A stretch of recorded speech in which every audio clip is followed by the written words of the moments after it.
Le thème que je vais aborder avec vous va vous permettre de grandir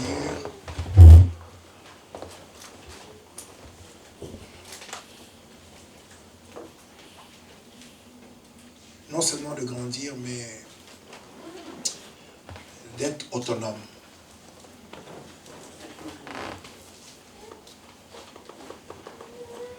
Ne laissez pas à quelqu'un de croire que sans lui, vous ne pouvez pas vous en sortir. Et ne laissez pas votre vie entre les mains de quelqu'un. Ne laissez pas votre destin entre les mains d'un homme. Le thème que je vais aborder, je l'ai intitulé « L'importance de reconnaître la présence de Dieu ». L'importance de reconnaître la présence de Dieu. Je serai vraiment comme un enseignant pour que le message puisse passer. Nous allons nous lever et nous allons lire deux textes. Nous allons lire deux textes. Le premier texte que nous allons lire, ça sera dans 1 Samuel au chapitre 4, le verset 2. Je ne veux pas qu'on lise tous les passages parce que c'est un peu long. 2 Samuel chapitre 4. Olivier, tu vas m'aider. Je suis déjà dans 1 Samuel, non? J'ai dit 1 Samuel, non? Chapitre 4, à partir du verset 2. 1 Samuel chapitre 4, à partir du verset 2, tu peux lire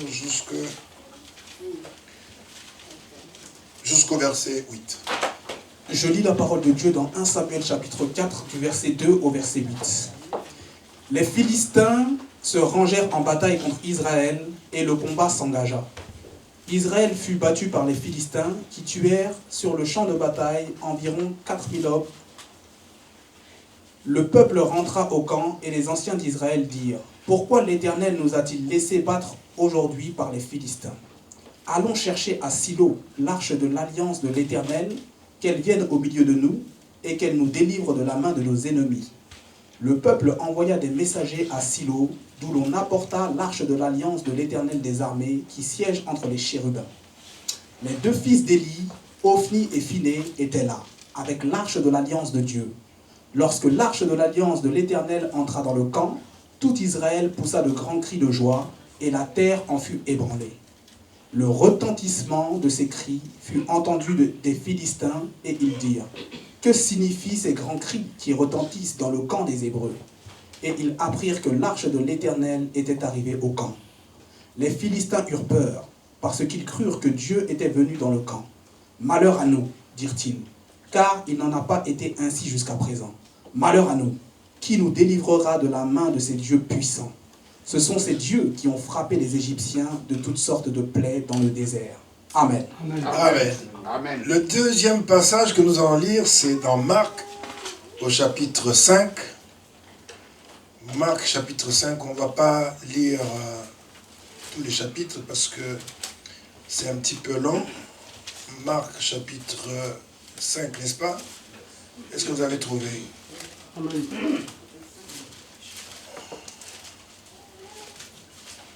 Marc, chapitre 5.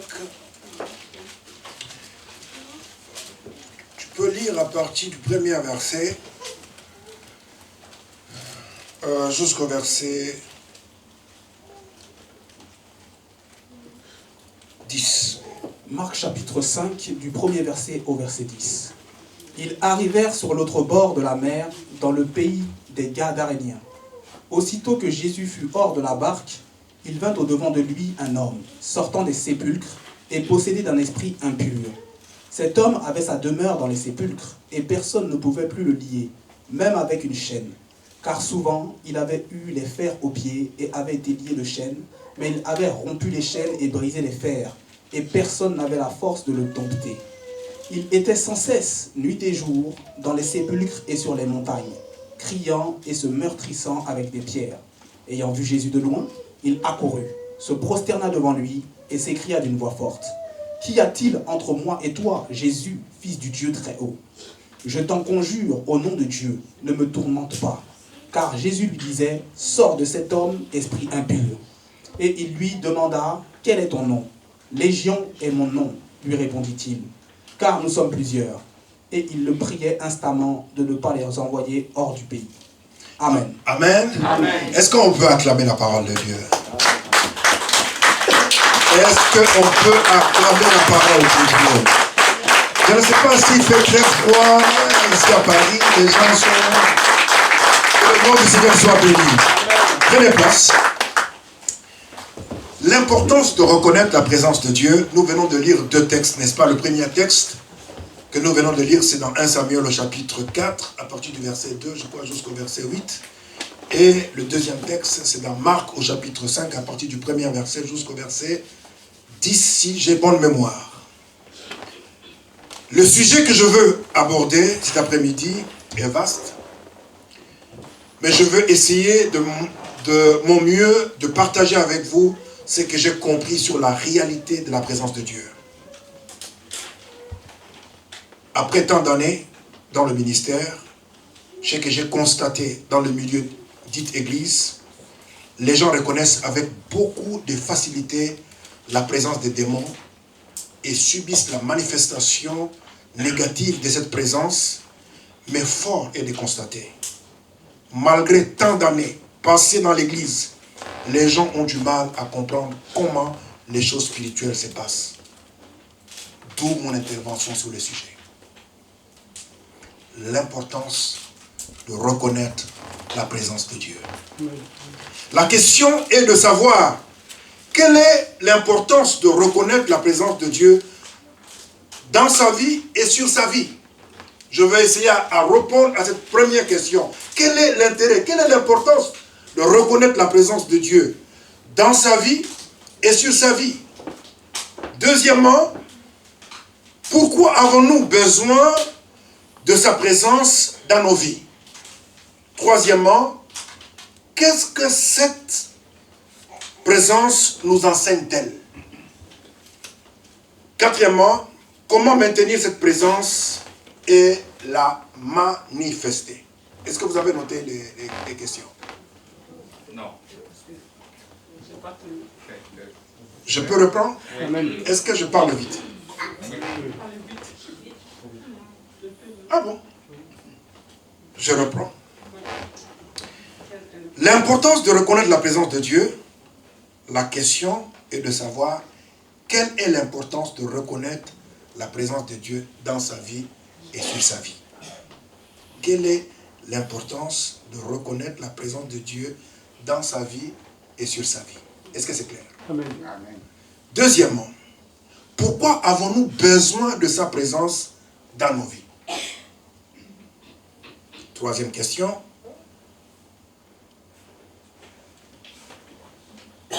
Troisième question. Qu'est-ce que cette présence nous enseigne-t-elle? Qu'est-ce que la présence de Dieu nous enseigne-t-elle? Quatrièmement, comment maintenir cette présence et la manifester? Je peux continuer? Amen. Je commencerai par vous dire que sans Dieu dans votre vie, vous n'êtes rien. Amen. Car Dieu nous a créés à son image et à sa ressemblance. Ça veut dire que nous sommes avant tout des êtres spirituels et Dieu est notre source. Si vous vous coupez de la source, vous mourrez. Amen. En tant qu'une personne spirituelle née de nouveau, reconnaître la présence de Dieu dans ma vie, c'est reconnaître mon identité. Et cela apporte de l'équilibre dans mes émotions et mes sentiments. Ensuite, je dirais reconnaître la présence de Dieu dans ma vie et tout autour de moi affecte ma façon de croire et de prier. Reconnaître la présence de Dieu dans ma vie et tout autour de moi affecte ma façon de croire et de prier.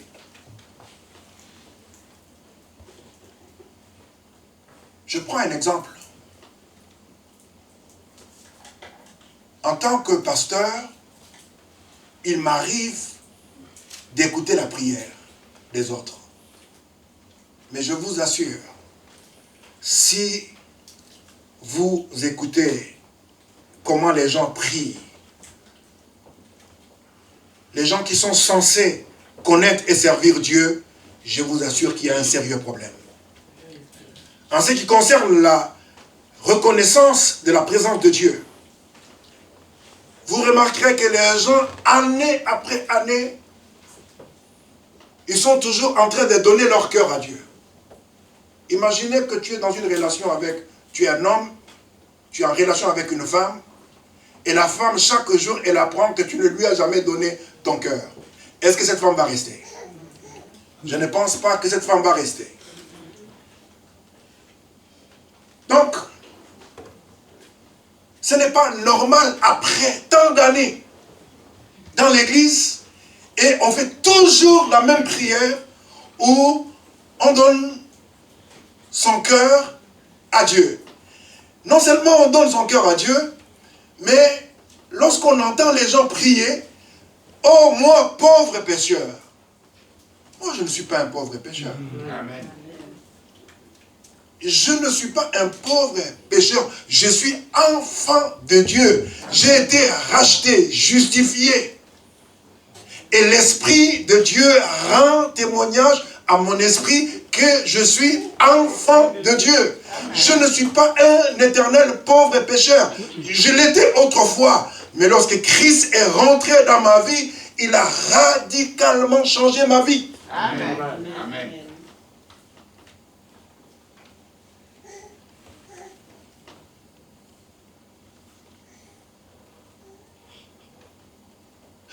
En lisant 1 Samuel chapitre 4, la Bible dit que les Philistins et les enfants d'Israël, ils étaient en guerre.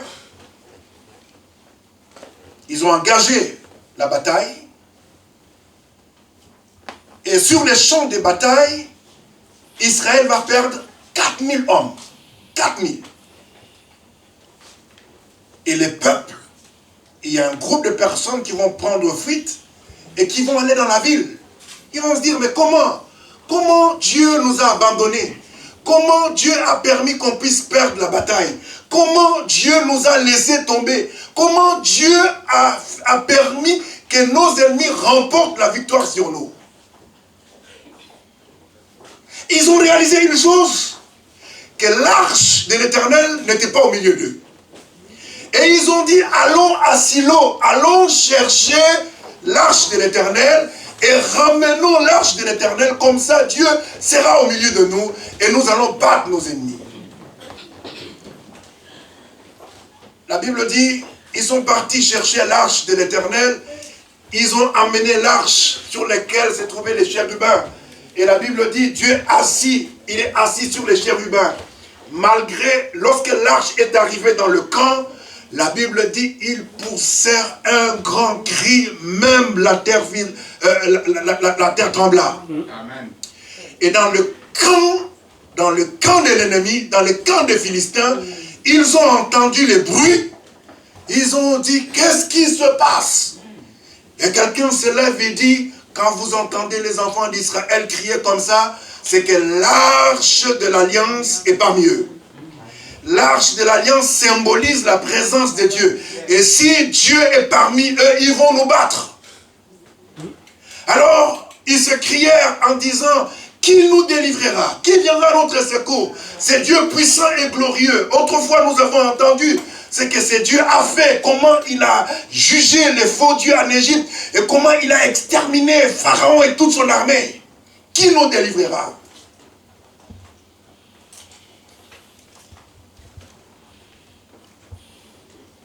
Malgré la présence de l'arche, la Bible dit, ils seront battus.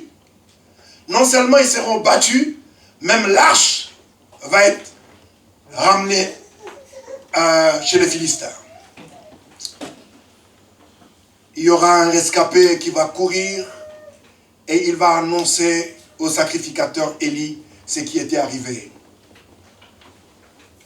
Non seulement il va lui dire, tes fils sont morts. Jusque-là, ce n'était pas grave. Mais lorsqu'il va annoncer que l'arche a été prise et que l'arche a été emportée dans un pays étranger, la Bible dit, il était âgé, il s'est écroulé et il se cassa le cou et il mourut sur le champ. Et une de ses belles filles était enceinte lorsqu'elle a appris la nouvelle de ce qui était arrivé, que non seulement son mari était décédé, mais que l'arche était prise. La Bible dit, sur le champ, elle a accouché. Elle était sur le point de mourir. Et les femmes, les sages-femmes vont lui annoncer en disant, ne meurs pas, tu viens de mettre au monde un garçon. Et elle va donner à cet enfant Ikebod. La gloire de Dieu s'est retirée. Ça, c'est le premier texte. Le deuxième texte que nous avons lu, c'est dans Marc au chapitre 5. Jésus arrive sur le territoire des Gadanériens. Il n'était pas seul, il était accompagné de ses disciples. Mais il y a une précision. La Bible dit, lorsqu'ils arrivèrent, lorsque Jésus mit ses pieds, un homme qui avait l'habitude de passer son temps dans les sépulcres, qui était possédé, et que cet homme, on ne pouvait pas le maîtriser, même si on l'enchaînait avec des chaînes de fer, il était tellement fort qu'il est cassé. Mais cet homme va venir de lui-même, personne ne l'a évangélisé, personne ne lui a annoncé que Jésus était dans la ville. Lui-même est venu et il s'est mis à genoux et il va dire à Jésus, « Oh Jésus, fils du Très-Haut, qu'y a-t-il entre toi et moi? Ne me tourmente pas parce que mon heure n'est pas encore arrivée. » Deux choses que je suis dans mon introduction, que je vais attirer votre attention. Est-ce que vous regardez le premier texte de 1 Samuel, c'est le peuple de Dieu, que Dieu a délivré, que Dieu a mis à part, qu'ils sont censés connaître Dieu. Ils sont partis en guerre sans prendre précaution de vérifier si Dieu est avec eux. C'est sur le champ de bataille, une fois qu'ils vont commencer à perdre, qu'ils vont perdre déjà 4000 hommes, et ils vont se dire, mais il y a quelque chose qui nous manque. Nous réalisons que ce qui nous arrive est la conséquence de la manque de la présence de Dieu.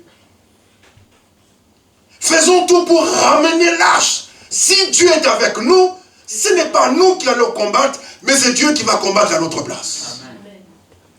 Mais malgré que l'arche de l'Alliance était là, ils ont perdu et l'arche a été transportée. Je vous donnerai les raisons. Et dans Marc au chapitre 5, nous voyons un homme possédé. Un homme possédé. Il n'a pas le Saint-Esprit. Il n'est pas converti. On ne lui a pas prêché l'évangile. Il est rempli de démons. Mais une fois que Jésus n'a pas commencé à prêcher, il vient de descendre du bateau. Il pose ses pieds. Cet homme, de là où il était, il sent que l'atmosphère change. Qu'une autre présence contrôle et maîtrise tous les démons. Amen. Au point où aucun démon ne pouvait fonctionner.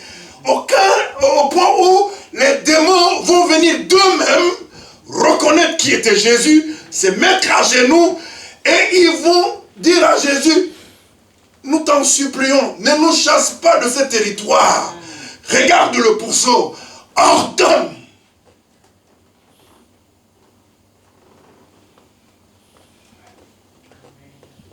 Amen. L'apôtre Paul dira dans 1 Corinthiens au chapitre 13, le verset 11. Quand j'étais enfant, j'ai parlé comme un enfant. J'ai raisonné comme un enfant. Je pensais comme un enfant.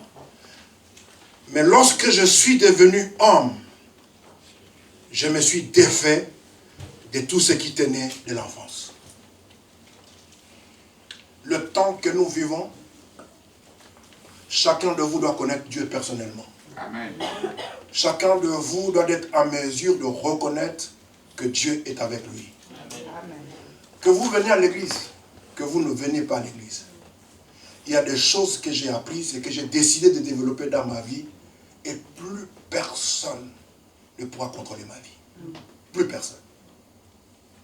Je vais vous donner quelques exemples simples. Grandissez. Grandissez.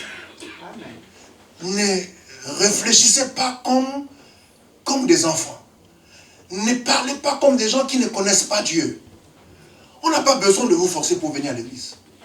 De la même façon qu'on n'a pas besoin de vous forcer pour manger, pour vous laver, pour aller au travail, je ne vois pas pourquoi on doit vous forcer de venir à l'église et écouter la parole pour votre propre bien. Amen. Amen. Et je vais ajouter. Vous savez, à mon âge, je n'ai pas grand-chose à perdre.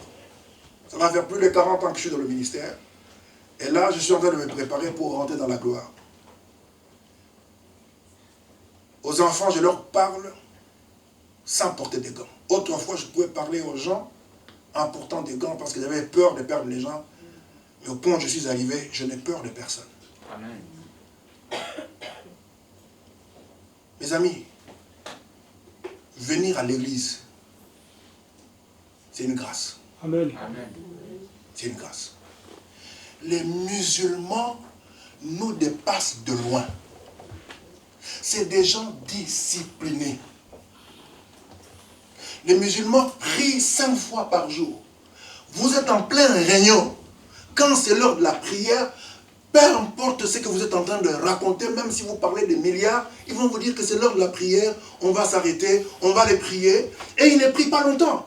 Ils ne prient pas plus de 10 minutes ou 5 minutes. Mais ils respectent quand c'est l'heure de la prière, ils arrêtent tout, ils vont prier. Amen. Mais les chrétiens, c'est les gens les plus désordonnés. Ils ne respectent rien, ils n'ont pas de principes, mais ils veulent que leur vie change, ils veulent que Dieu bénisse leur vie. Moi, je vis avec les musulmans, je côtoie les musulmans. Nous n'avons rien à leur envier, matériellement. La seule chose, je le dirai tout à l'heure, c'est que nous avons le Saint-Esprit, mais eux, ils n'ont pas le Saint-Esprit. Amen.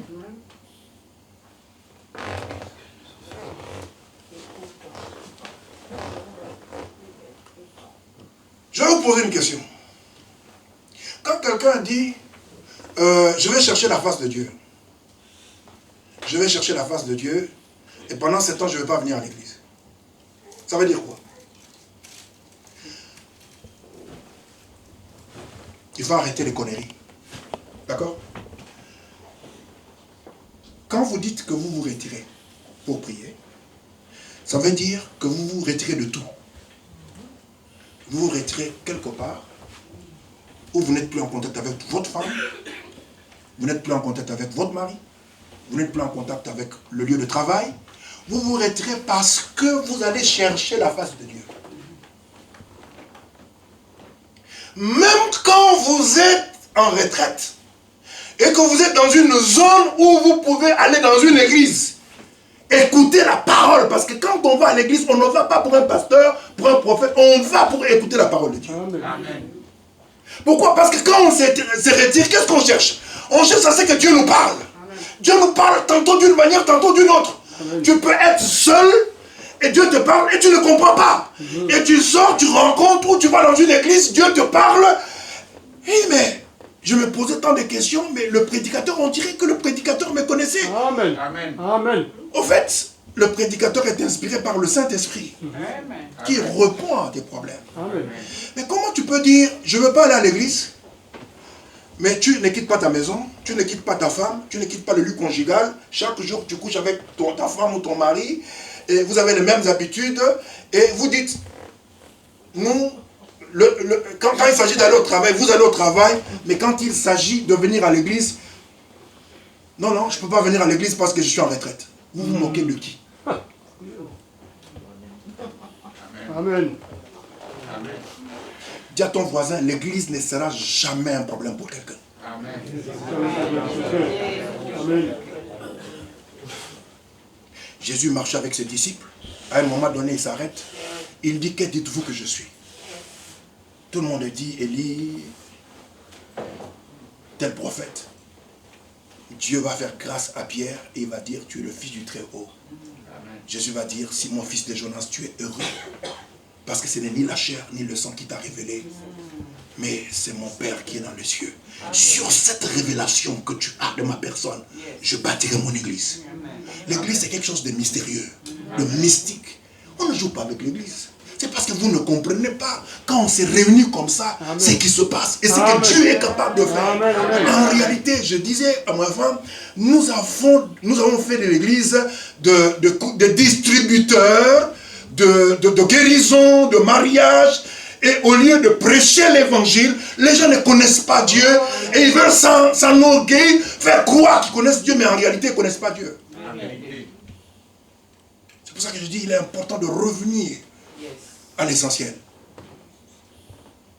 Que tu viennes à l'église, que tu ne viennes pas à l'église, ça ne changera rien dans ma vie. Ce que je connais, ce que je sais, ce que je mets en pratique, a révolutionné ma vie. Amen. Mais dans ces quelques minutes, je veux partager avec toi. Je veux être simple. D'accord? Amen. Donc si tu ne viens pas à l'église, c'est toi qui perds. Et d'ailleurs, quand Dieu te regarde, il dit, mais c'est les mêmes habitudes. Tu n'as pas abandonné ton lit, tu n'as pas abandonné ta femme, tu n'as pas abandonné le travail tu vas parce que là-bas on te paie tous les jours. Et Dieu dit donc, c'est moi ton problème. Donc aller à l'église, les frères et les sœurs deviennent un problème pour toi. Or il est écrit dans le psaume, voici or qu'il est doux et agréable pour des frères de demeurer ensemble. Amen. Allez raconter vos conneries à quelqu'un d'autre, pas moi. Amen. Amen. Oh non, si on ne vient pas à l'église, la dîme va baisser et puis, non, c'est son œuvre. Si Dieu décide que l'église ferme, ça va fermer. Mais croyez-moi, l'église ne va pas fermer. Amen. Parce qu'il y a des âmes qui ont soif de Dieu. Il y a des âmes qui aiment Dieu. Dieu va susciter même les gens, ils vont sortir même de la province pour venir. Amen. Que le nom du Seigneur soit béni. Amen. Je suis sorti un peu de mon message. Je ne veux pas exercer le ministère prophétique parce que les gens ils viennent que pour ça. Non. Je suis fatigué de ça. En Allemagne, ils m'ont fatigué. Amen. Mon fils est là. On a vécu des choses extraordinaires. Un enfant autiste a été délivré. Instantanément, il a commencé à parler, il est devenu normal. Amen.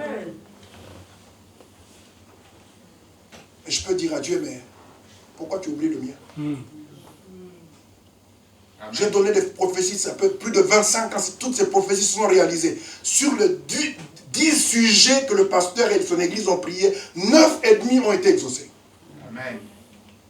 Jusqu'au moment où je vous parle, les gens continuent, je dis, vous me fatiguez. Vous me fatiguez. Pour que je quitte l'Afrique, pour que j'aille prêcher là-bas, il y a quelqu'un qui m'a payé le billet en business class 3000 et quelques euros. Nous sommes partis prêcher là-bas. Pendant 3 jours, mon fils Olivier est là. Ils nous ont emmenés dans une maison, il n'y avait pas de drap. Pourquoi? Parce que vous avez un mépris. J'ai mis ça sur le compte de l'ignorance. L'onction que vous honorez va vous honorer. Amen. Nous sommes souvent complexés. Quand c'est des blancs, on se plie en 4. Mais quand c'est un noir, quelqu'un il est simple, on pense que tout est simple. L'onction a un prix. Je n'ai pas dormi, mon fils a dormi sous les chaises. Et le matin, je lui ai dit, on va trouver un hôtel, on va payer nous-mêmes. J'ai appelé le monsieur. J'ai dit, écoutez, je viens de très loin. L'Afrique, je n'étais pas en France, je suis venu spécialement pour ce programme. Et vous nous mettez dans des conditions bizarres. Pas de petit déjeuner, des trucs qu'on a amenés comme si on était... J'ai dit, je ne suis pas n'importe qui. On a pris un hôtel. Et là, ils étaient un petit peu gênés, ils ont payé l'hôtel. Et quand on a fini le programme, ils m'ont donné 430 euros. J'ai appelé mon fils, j'ai dit, je suis en train d'apprendre le ministère. Tu as vu, je viens très loin. Le billet, rien que le billet, 3000 et quelques euros. Mais on arrive ici, on fait l'œuvre de Dieu. Tu as vu ce que Dieu a fait? J'ai travaillé au point où les côtes étaient bloquées. Je ne pouvais plus me tenir debout. Mais ils venaient quand même. Hein. Ils venaient quand même parce qu'ils voulaient que je prophétise. Ils voulaient que je déclare des choses sur leur vie. J'ai déclaré des choses à 18h, à 20h, ça s'est réalisé. Amen. Amen. Mais pour me bénir, ils ont dit que Dieu s'occupe de toi. J'ai appelé mon fils le matin. Olivier, où tu es? Il est derrière. Je l'ai fait un soir. J'ai dit, tu vois le ministère? Le ministère, il faut être prudent. Il ne faut jamais compter sur les gens. Amen. Si tu as atteint un certain niveau, il faut que tu aies les moyens. Peut-être ils n'ont pas la même vision, ils n'ont pas la même onction, ils n'ont pas la même façon de voir les choses. Ils vont te mettre dans des conditions, soit ils peuvent te mettre... Vous prenez un prophète, vous mettez dans une famille. Vous pensez que vous allez recevoir de lui quelque chose. Il dort mal, il mange mal, vous pensez que l'onction va couler. Il faut arrêter. Amen. J'ai lui dit, mon fils, viens. On va prier le Seigneur. Si Dieu a approuvé ce travail, c'est lui notre patron. Amen. Dieu va nous payer. Dieu va nous payer parce que on l'a servi. Je n'ai pas prêché pour de l'argent, je n'ai pas demandé de l'argent. Mais la moindre chose, quand vous déplacez quelqu'un, j'ai une famille, j'ai une femme, j'ai des enfants, c'est la rentrée, j'ai fait un travail, vous avez été bénis, les malades ont été guéris. Il y a des gens qui avaient des tumeurs, que les tumeurs ont disparu. Amen. Et tout ce que vous donnez, c'est 430 €. J'ai pris cet argent, j'ai acheté les parfums pour offrir à ma famille. Mais je vais vous amener quelque part. Le lundi, les miracles ont commencé. En vérité, Dieu est puissant. Amen.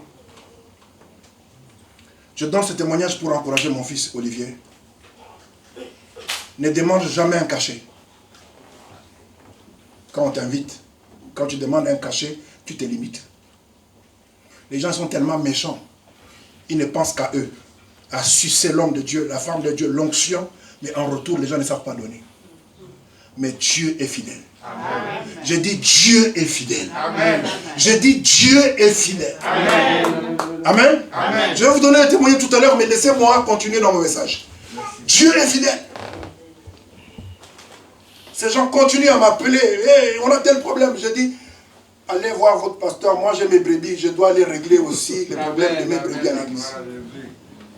Eux, au moins, ils paient leurs dîmes, ils donnent leurs offrandes. Ils ont le droit de l'onction qui est sur ma vie. Arrêtez de me déranger. Amen. Amen. Amen. Amen. Est-ce que vous êtes d'accord avec moi? Amen. On peut avancer? Amen. Quand j'étais enfant, je parlais comme un enfant. Je raisonnais comme un enfant. Je réfléchissais comme un enfant. Je jugeais comme un enfant. Mais lorsque je suis devenu homme, je me suis défait de tout ce qui tenait de l'enfance. Nous devons, en tant que disciples de Christ, avoir à reconnaître la présence de Dieu dans l'Église et sur nos vies. Les gens ont du mal à reconnaître la présence de Dieu. Je viens de vous donner 2 passages. Dans Marc au chapitre 5, c'est un homme possédé. Il n'a pas le Saint-Esprit. Il reconnaît la présence de Dieu. Non seulement il reconnaît la présence de Dieu, mais il bénéficie aussi de la manifestation de la présence de Dieu. Lisez le texte. Jésus a fini par chasser les 6000 démons.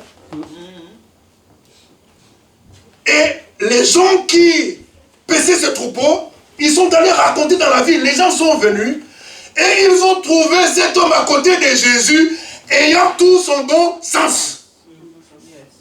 C'est-à-dire, il pouvait réfléchir, il pouvait raisonner.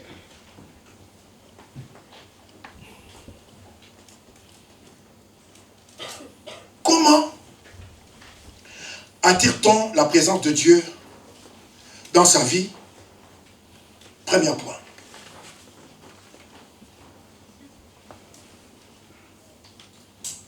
En acceptant Jésus-Christ. Je reprends cette question. En acceptant Jésus-Christ comme son Sauveur et son Seigneur.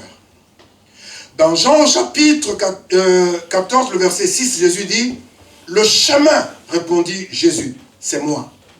Parce que je suis la vérité et la vie. Personne ne va au Père sans passer par moi. Personne. Amen. Vous voulez voir la gloire de Dieu. Vous voulez accéder à la gloire de Dieu. Vous voulez que Dieu habite en vous. Il n'y a pas 2 chemins. Il n'y a qu'un seul chemin. Amen. Et ce chemin s'appelle Jésus-Christ. Si vous êtes là, vous m'entendez. Ça fait des années que vous êtes dans l'église. Vous avez tous les numéros des prophètes dans le monde entier. Cela ne vous garantit pas la présence de Dieu. Cela ne vous garantit pas la sécurité. Cela ne vous garantit pas le salut. Mais si vous acceptez, si vous invitez Jésus-Christ dans votre vie, Il est le chemin. Il est le chemin, la vérité et la vie. Et personne ne peut accéder au Père sans passer par Jésus. Amen.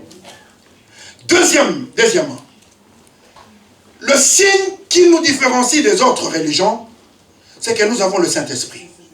Sans la présence du Saint-Esprit en vous, il est impossible de croire que Jésus-Christ est le Fils de Dieu. Il est mort et ressuscité pour nous sauver. 1 Corinthiens chapitre 12, le verset 3 dit, « Et nul ne peut dire Jésus est Seigneur si ce n'est pas le Saint-Esprit. » Personne. C'est une grâce. C'est un privilège. Déjà le fait d'être enfant de Dieu, d'avoir confessé Jésus-Christ comme ton Seigneur et ton Sauveur, tu permets à Dieu, à sa présence, à sa personne de venir en toi. Amen. Amen. Amen. Nul ne peut dire, si vous êtes là et que vous avez confessé Jésus-Christ comme votre Seigneur et Sauveur, c'est que la présence de Dieu est déjà là. Amen. Troisièmement, la Bible dit, nous sommes conduits par le Saint-Esprit. Romains chapitre 8, le verset 14 plutôt, car tous ceux qui sont conduits par l'Esprit de Dieu sont fils de Dieu. Amen. Sont fils de Dieu. Ça veut dire que vous avez les gènes de Dieu en vous. Amen. Tu n'as pas le gène de la sorcellerie, de la pauvreté, de la maladie. Amen. Tu as les gènes de Dieu en toi. Amen. Mais à une seule condition, tu ne reçois pas seulement le Saint-Esprit, mais tu te laisses conduire par le Saint-Esprit. Est-ce que quelqu'un peut dire Amen? Amen.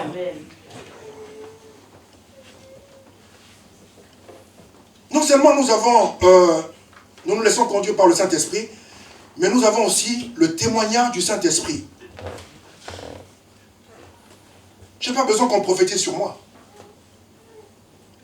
Romains chapitre 8, le verset 16 dit, « L'Esprit lui-même rend témoignage à notre esprit que nous sommes enfants de Dieu. » L'Esprit de Dieu qui est à moi. Le même Saint-Esprit, c'est le même Saint-Esprit qui est en toi. Le témoignage que je veux vous donner, vous pouvez vivre la même chose. Amen. Avec facilité. C'est le même Saint-Esprit, il n'y a pas un Saint-Esprit pour les noirs, pour les blancs, pour les jaunes, non. Nous sommes tous enfants de Dieu. Est-ce que nous sommes d'accord? Quatrièmement, nous avons l'assurance du salut. Éphésiens chapitre 3, plutôt Éphésiens chapitre 1er, les versets 13 à 14. La Bible dit, en lui, vous aussi, après avoir entendu la parole de la vérité, l'évangile de votre salut, en lui vous avez cru et vous avez été scellés du Saint-Esprit qui avait été promis, lequel est un gage de notre héritage pour la rédemption de ce que Dieu s'est acquis, à la louange de sa gloire. Ça veut dire quoi? Ça veut dire que ne rêve pas qu'un jour tu vas te retrouver en enfer. Tu sais pourquoi? Parce qu'en acceptant Jésus, Dieu t'a donné le Saint-Esprit comme gage. Amen. De dire que toi, tu n'iras pas en enfer. Toi, tu ne vas pas te perdre. Qu'il pleuve, qu'il neige, tu peux avoir des difficultés de combat de haut et de bas, mais le fait qu'il t'a donné, c'est un don. Tu n'as pas demandé, mais c'est un don qu'il t'a donné. C'est une assurance. Amen. Que je n'irai pas en enfer. Amen. Non, je n'irai pas en enfer. Amen. Amen. Amen. Vous savez, les gens, ils attendent seulement qu'on commence à prophétiser sur eux. Le Saint-Esprit est donné à tous les chrétiens. Romains chapitre 8, le verset 9. Et 1 Corinthiens chapitre 12, le verset 13. Le Saint-Esprit nous assure que nous sommes scellés pour l'héritage, c'est-à-dire l'accès à la vie éternelle. Amen. Amen. Amen. Ça, c'est le premier point que je viens. Comment attire-t-on, n'est-ce pas? Comment attire-t-on la présence de Dieu dans sa vie? Cette présence, lorsque nous l'attirons, Dieu vient habiter en nous, mais il y a un travail de salut. Et Dieu garantit notre salut. Amen. Amen. Amen. Il garantit, non pas par ce que nous faisons, il garantit par le don qu'il nous a fait, le Saint-Esprit. Amen. Est-ce que quelqu'un béni? Amen.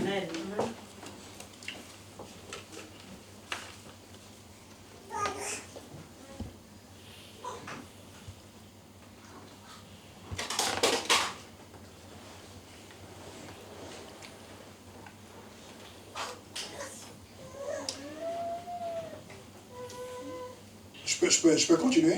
Amen. Alors, deuxième point que je vais aborder, c'est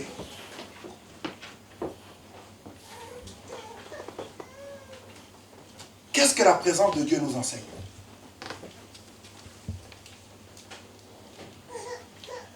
J'ai au moins 4 questions, n'est-ce pas? Deuxième question, qu'est-ce que la présence de Dieu nous enseigne?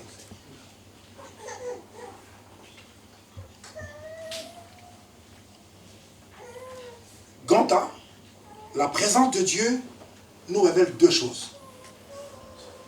La nature de Dieu et son caractère. Par sa nature, nous découvrons qui il est. Et par son caractère, comment il fonctionne. 1 Samuel chapitre 4, le verset 3 que nous avons lu tout à l'heure.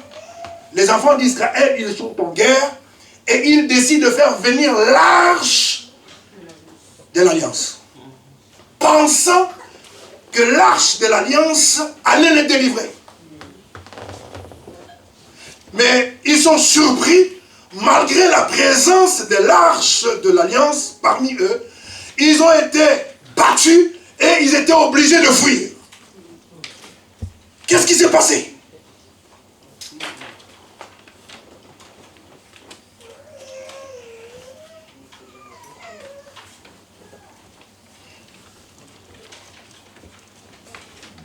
Qu'est-ce qui s'est passé?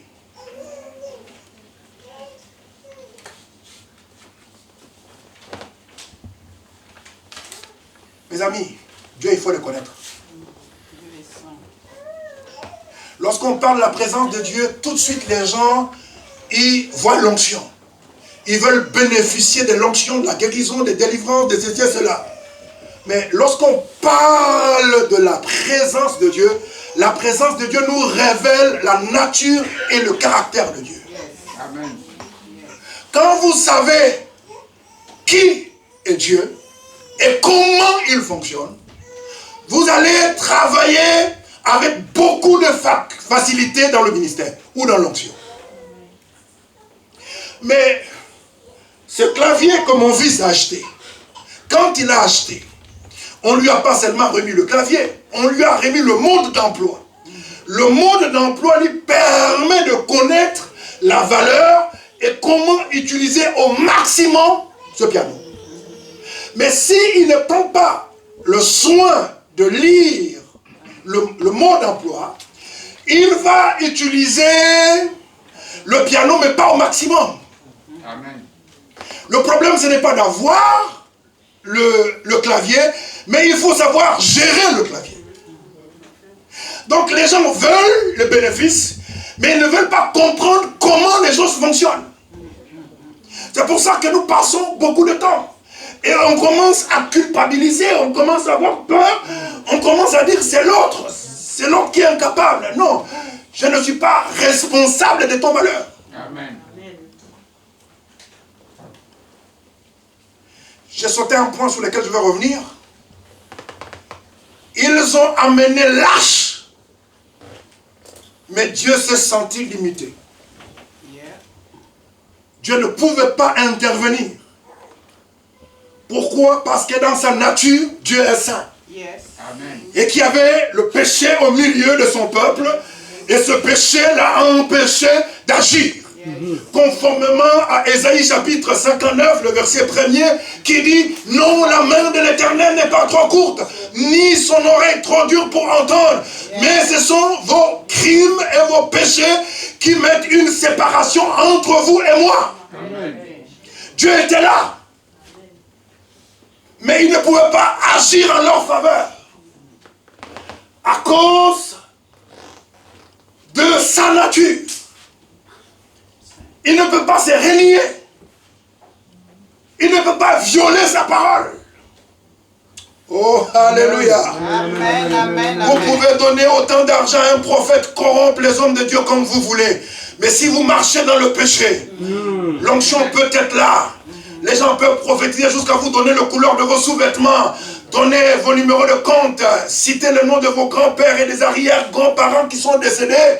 mais vous ne bénéficierez jamais de la présence de Dieu. Amen. Est-ce que quelqu'un m'entend? Ils ont été battus. La même arche qui n'a pu rien faire, au chapitre 5, lorsque les Philistins prennent l'arche et l'amènent au temple devant le dieu Dagon.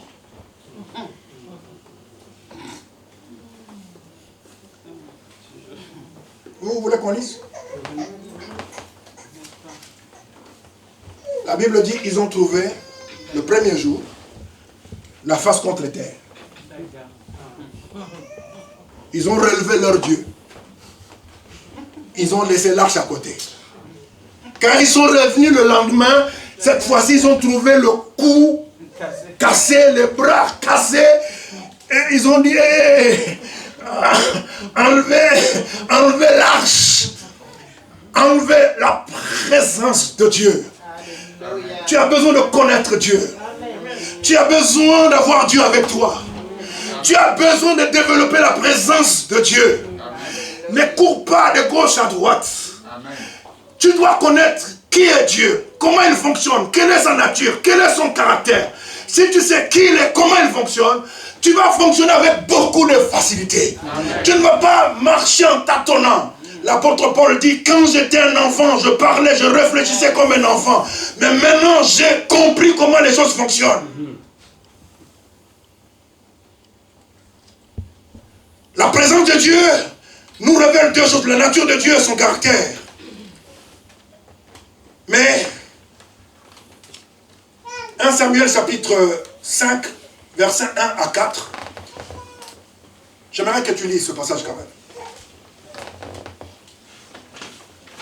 1 Samuel chapitre 5 du verset 1 au verset 4. Les Philistins prirent l'arche de Dieu et ils la transportèrent d'Eben-Ezer à Asdod. Après s'être emparés de l'arche de Dieu, les Philistins la firent entrer dans la maison de Dagon et la placèrent à côté de Dagon. Le lendemain, les Asdodiens, qui s'étaient levés de bon matin, trouvèrent Dagon étendu la face contre terre, devant l'arche de l'Éternel. Ils prirent Dagon et le remirent à sa place. Le lendemain encore, s'étant levés de bon matin, ils trouvèrent Dagon étendu la face contre terre, devant l'arche de l'Éternel. La tête de Dagon et ses deux mains étaient abattues sur le seuil, et il ne lui restait que le tronc. Pose la question à ton voisin. Dieu n'a pas parlé, il n'y a pas eu d'évangéliste, rien que sa présence. Rien que sa présence, le faux Dieu a été renversé. Amen. Tu cherches les gens, mais développe à connaître Dieu, à attirer sa présence dans ta vie. Développe la présence de Dieu dans ta vie et tu verras, il y a certaines choses qui te semblaient être difficiles, inaccessibles à cause de la présence de Dieu dans ta vie. Dieu va te faciliter à accéder à des choses qui n'étaient pas inaccessibles. Dieu va te faciliter la chose. Écoutez-moi, arrêtez de courir après les gens. Arrêtez de déranger les gens pour rien. Le même Saint-Esprit que j'ai, c'est le même Saint-Esprit que tu as. Est-ce que quelqu'un m'entend? Petit B, grand B plutôt. La présence de Dieu dans ma vie ne nous révèle pas seulement la nature et le caractère de Dieu, mais la présence de Dieu dans ma vie et tout autour de moi me révèle ma nature. C'est-à-dire ce que je suis réellement. Parce qu'ici, vous portez des costumes, des cravates, vous êtes parfumés. Mais si on ouvrait vos cœurs, on exposait vos cœurs, on va fuir. Amen. Matthieu chapitre 15, le verset 8.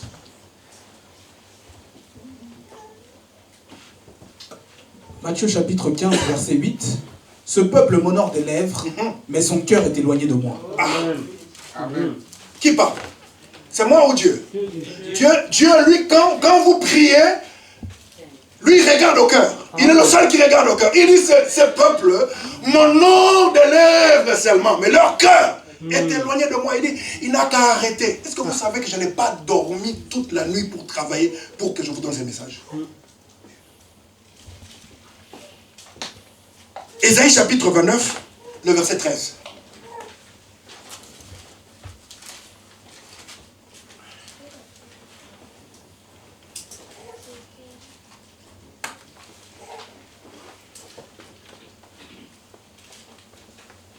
Ésaïe chapitre 29, verset 13. Le Seigneur dit, « Quand ce peuple s'approche de moi, il m'honore de la bouche et des lèvres. Mais son cœur est éloigné de moi, et la crainte qu'il a de moi n'est qu'un précepte de tradition humaine. » Ouais, pourquoi Dieu est au milieu de nous, l'arche est là, mais rien ne se passe. Oh, je dis, l'arche est là, mais l'état de ton cœur intéresse Dieu plus que tous les cinémas que nous faisons. Amen. Dis à ton voisin, est-ce que tu n'as pas assez de problèmes? Est-ce que tu n'as pas assez de problèmes pour t'occuper des problèmes de ton voisin? Occupe-toi d'abord de tes affaires, de tes problèmes, tes difficultés, tes factures impayées, tes démons qui te tourmentent la nuit, hein, les rêves que tu fais, le cauchemar, les hiboux que tu vois, la nourriture, la viande qu'on veut te donner la nuit, au lieu de fouiner dans la vie des autres, occupe-toi d'abord de tes affaires. Amen. Donc quand nous venons, nous chantons, Dieu descend et il commence à regarder les cœurs. Qu'est-ce qu'il y a dans le cœur? Il dit, mais ces gens-là, c'est des comédiens. C'est des grands comédiens. Hein? Il ferait mieux d'aller dans les salles de théâtre. Parce qu'ils sont là, ils font semblant d'être là, mais spirituellement, ils sont ailleurs.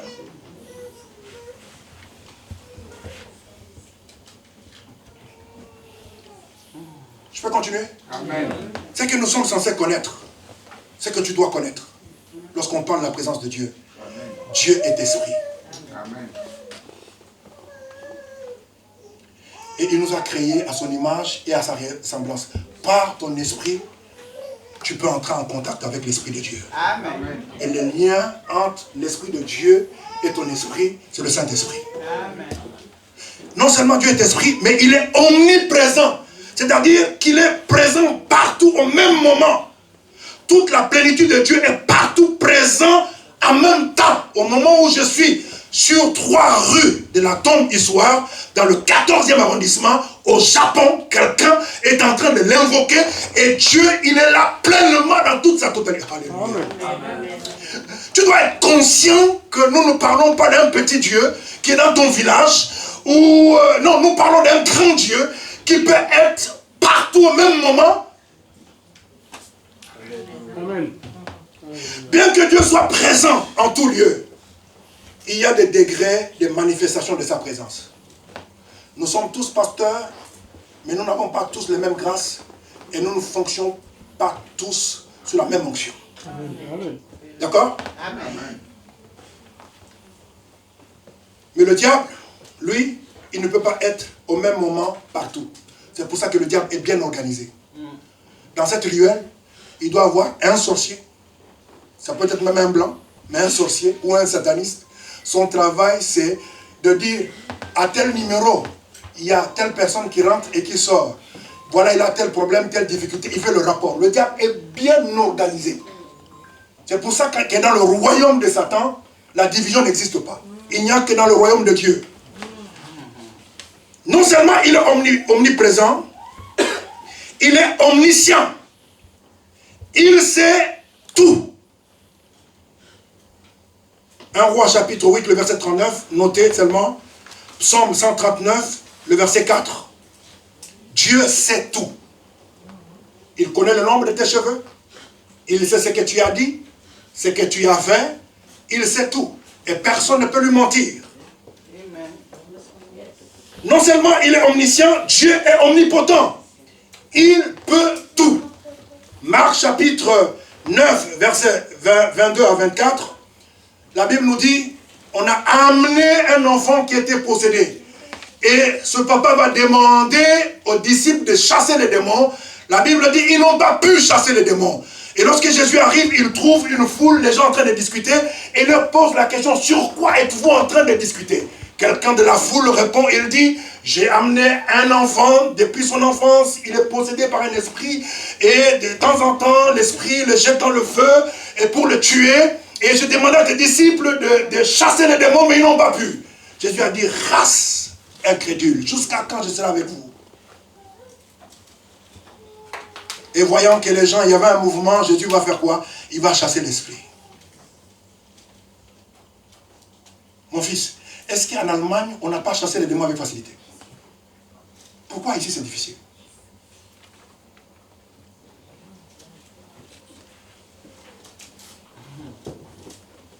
Je pose la question, pourquoi ici c'est difficile? Il est omnipotent. Cet attribut de Dieu décrit son pouvoir de faire tout ce qu'il veut. Dieu peut faire tout ce qu'il veut. Yes. La volonté de Dieu est limitée par sa nature.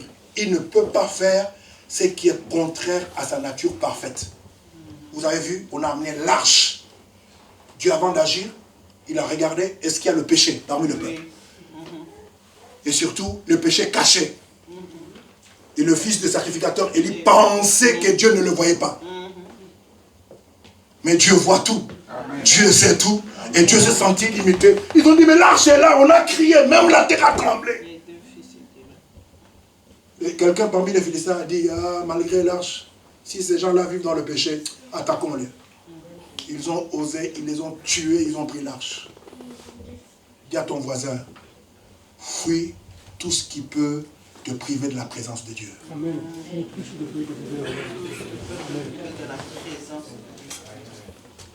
La volonté de Dieu est limitée par sa nature. Il ne peut pas faire ce qui est contraire à sa nature parfaite. Dieu ne ment jamais. Amen. Tite chapitre 1er, verset 2. Dieu ne peut se renier. 2 Timothée chapitre 2, verset 13. Dieu ne tolère jamais le péché. Il ne tolère jamais le péché. Tu penses que Dieu c'est ton ami, le péché va te tuer. Dieu ne peut pas falsifier sa parole. Dieu ne possède pas le pouvoir absolu. Dieu possède plutôt le pouvoir absolu et le pouvoir ordonné. Le pouvoir absolu, quand Dieu agit directement en opérant des miracles et en créant quelque chose à partir des choses invisibles qu'on ne voit pas. Romains chapitre 4, je crois. À partir du néant, Dieu est capable de faire quelque chose. C'est pour ça que je crois en lui. C'est pour ça que j'ai placé toute ma confiance en lui. Dieu est capable de te surprendre. Amen. Amen. Quand on dit il possède le pouvoir absolu, il est capable de décider, de déclencher à partir de rien. Mais Dieu possède aussi le pouvoir ordonné. Quand Dieu, à partir des choses, il est capable de créer. Ça veut dire, je prends une semence, je sème. Moi, je ne sais pas ce qui se passe sous la terre. Mais même la semence que j'ai sémée, le grain que j'ai planté, c'est Dieu qui veille. C'est Dieu qui fait que la semence qui a été plantée puisse faire quoi? Puisse pousser. Est-ce que Dieu n'est pas merveilleux? J'ai dit, est-ce que Dieu n'est pas merveilleux? Amen. Et Job dira, Job, je sais que tu peux tout faire et que nul ne peut s'opposer à ta volonté. Amen. Job chapitre 42, le verset 2. C'est de ce Dieu-là que je suis en train de vous présenter. Amen. Au moment où on veut que tout le monde, même nos enfants de 12 ans, aujourd'hui ça sera les enfants de 13 ans, on va même vacciner même les bébés, parce qu'ils ont décidé de nous exterminer. Je vous dis, si vous ne développez pas la présence de Dieu, si vous développez la présence de Dieu, même si on vous piquerait le vaccin va rentrer dans le corps, mais le vaccin ne fera rien, parce que le vaccin va trouver le Créateur, celui qui a créé ton corps. Amen. Amen. Beaucoup de gens veulent fuir l'église, comme si l'église était un problème. L'église n'est pas un problème. Nous sommes en train de te dire ce que tu dois faire. Amen. Il y a des gens ici qui se sont déjà fait vacciner. Je vous dis, ces vaccins-là, c'est pour tuer les gens. Amen. Que personne ne se trompe. Je connais beaucoup de gens qui sont morts. Mais vous n'allez pas mourir. Amen. J'ai dit, toi, tu ne vas pas mourir. Amen. Parce que le Dieu que je vous prêche, il peut tout. Amen. Il est capable de freiner le poison dans ton corps. C'est de ce Dieu-là que je vous parle. Amen. Tu dois réaliser que tu n'es pas seul. Qu'il est en toi. Amen. Qu'il dort avec toi. Qu'il se lève avec toi. Quand tu manges, tu es avec lui. Amen. Quand tu es dans le bus, il est avec toi. Amen. Quand tu es au travail avec toi. Même quand l'infirmière est en train de te piquer, lui, Dieu est là. Amen. La présence de Dieu me rassure. Amen. Le gouvernement me menace. Mais la présence de Dieu me rassure. Amen. Job dit, je sais que tu peux tout. Je sais. Amen. Que tu peux tout. Même les démons tremblent devant lui. Mais pourquoi nous, on prend la présence de Dieu à la légère? Jacques chapitre 2, le verset 19 dit, même les démons tremblent. Yes. Dieu, son immuabilité, cet attribut de Dieu en vertu duquel il ne change pas et ne demeure inchangeable. Dieu ne change pas. Et son amour ne peut pas changer pour toi. Tu ne mourras pas. Est-ce que je parle à quelqu'un? Comment vous êtes comme vous êtes au cimetière? On vous a déjà vacciné. Sans Dieu, vous allez mourir. Sans Dieu. Vous êtes des candidats à nos cimetières. Mais je vous prêche le Dieu qui vous a créé à son image, qui a un plan merveilleux pour vous, que le gouvernement français ne va pas arrêter. Aucun sataniste ne peut toucher à votre vie, parce que vous êtes les bien-aimés de Dieu. Amen. Amen. Reconnaissez la présence de Dieu. Amen. Développez la présence de Dieu. Les faux dieux, les dieux des Dagon, eux-mêmes, sans qu'on les touche, ils vont s'incliner. Eux-mêmes vont se casser le cou. Eux-mêmes ils vont se casser les bras. Eux-mêmes. Amen. Alléluia. Gloire à Jésus. Dieu est bon. Amen. Amen. Sa bonté, parce que Dieu est bon, il agit avec libéralité et bonté à l'égard de ses créatures. C'est pour ça que vous allez remarquer, même les païens, s'ils connaissent les principes, Dieu les bénit. Parce que la prospérité matérielle, ça n'a rien à voir que tu sois chrétien ou païen. Non. La seule chose qui fait la différence, c'est le salut. Et il y a beaucoup de païens qui ont réussi à cause de la bonté de Dieu, à cause de la libéralité de Dieu. L'amour, c'est cette qualité, cette attitude, cet acte qui cherche le bien de l'objet de son amour. Tu es l'objet pour lequel Christ est allé à la croix. Amen. Tu es l'objet pour lequel il a quitté le ciel. Amen. Tu es l'objet pour lequel il s'est débrouillé, il a accepté de devenir homme. Amen. Tu es l'objet pour lequel Christ a accepté d'être flagellé, être humilié. Amen. Tu es l'objet pour lequel Christ a été accepté que sa nudité soit exposée. Amen. Pour que toi tu ne sois pas exposé. Amen. Tu es l'objet de son amour. Si ton mari ne t'aime pas, je veux te dire que Dieu t'aime. Si ta femme ne t'aime pas, je veux te dire que Jésus t'aime.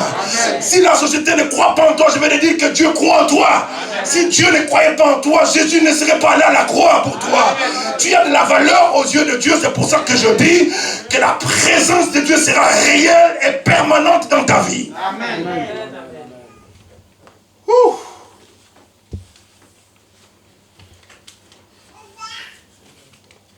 Dieu peut être au milieu de nous. Si ce que nous faisons ne s'accorde pas avec sa parole, Dieu ne peut pas agir en notre faveur. Amen. Josué chapitre 5, le verset 13 à 14. Ne lisez pas, vous pouvez lire aussi Josué chapitre 16, le verset 7 à 8. Ils sont en guerre et Josué il se lève, il voit un homme avec une épée. Il lui pose la question, es-tu de notre ou es-tu contre nous? Il dit, je suis le chef de l'armée de l'Éternel, j'ai été envoyé. Il a commencé à glorifier Dieu.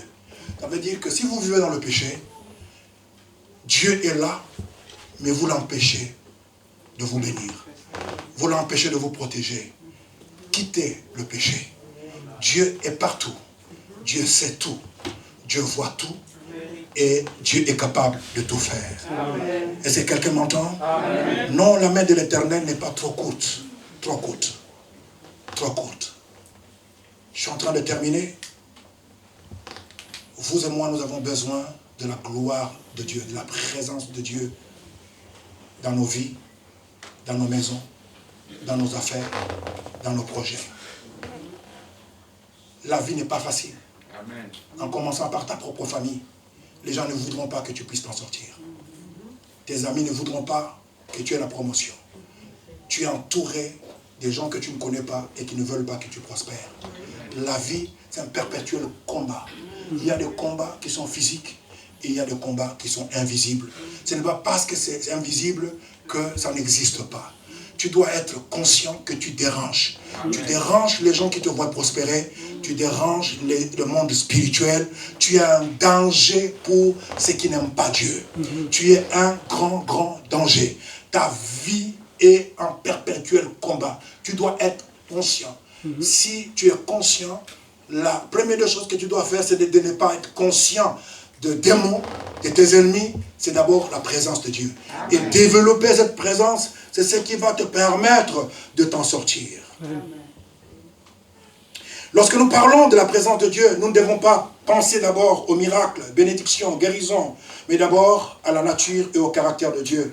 Et cela nous permet de le connaître lui et comment il fonctionne pour enfin obtenir les résultats escomptés. La Bible dit dans Agents chapitre 2, le verset 9, la gloire de cette dernière maison sera plus grande. Amen. Sera plus grande. Nous avons besoin de la Shekinah de Dieu. Ce mot, on ne le trouve pas dans la Bible, mais la manifestation de la gloire de Dieu en hébreu s'appelait la Shekinah, qui signifie littéralement demeure. Dieu veut habiter parmi nous. Dieu veut marcher avec toi. Ce qui va faire la différence, ce n'est pas d'enseigner la Bible aux gens. La Bible, ça ne s'enseigne pas, ça se vit. Dieu, ça ne s'explique pas, ça se vit. Montre aux gens que tu as Dieu et les gens te suivront. Montre les gens que Dieu est avec toi et les gens vont te bénir. Montre les gens que tu sais comment Dieu fonctionne et que tu es capable de manifester la présence de Dieu et tu verras comment les bénédictions vont te chercher. Amen. Au lieu que tu passes ton temps à chercher le mariage, la guérison, la délivrance, cherche Dieu. Amen. Amen. Amen.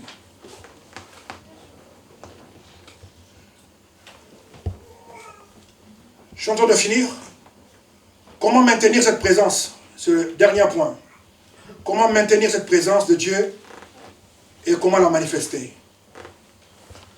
Osée chapitre 12, le verset 13 dit, par un prophète, l'Éternel fit monter Israël hors d'Égypte.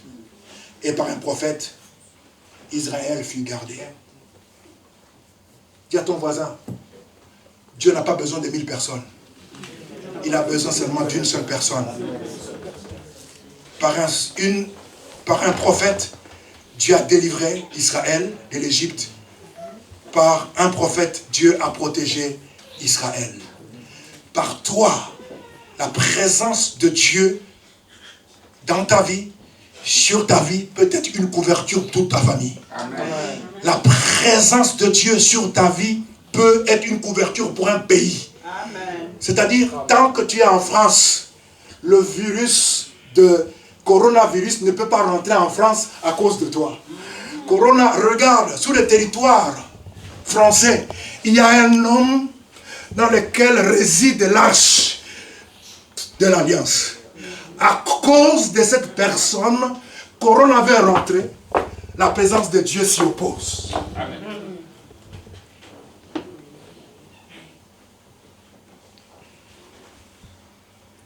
J'ai dit à quelqu'un qui m'a menacé, j'ai dit, je suis très dangereux. Ne joue pas avec moi. Si je me fâche, je vais écourter ta vie sur cette terre. Arrêtons d'expliquer des choses inexplicables. Arrêtons d'expliquer aux gens des choses que nous ne vivons pas. Par toi. Et c'est toi que Dieu cherche. C'est toi que Dieu veut. La sorcellerie peut s'arrêter dans ta famille. La pauvreté peut s'arrêter dans ta famille. L'histoire de votre famille peut changer. Amen. Vous n'avez pas besoin d'être 2 ou 3. Si seulement Dieu est avec toi. Si tu développes la présence de Dieu en toi. Si tu es en mesure de manifester la présence de Dieu en toi. Tu seras comme Esther. Amen.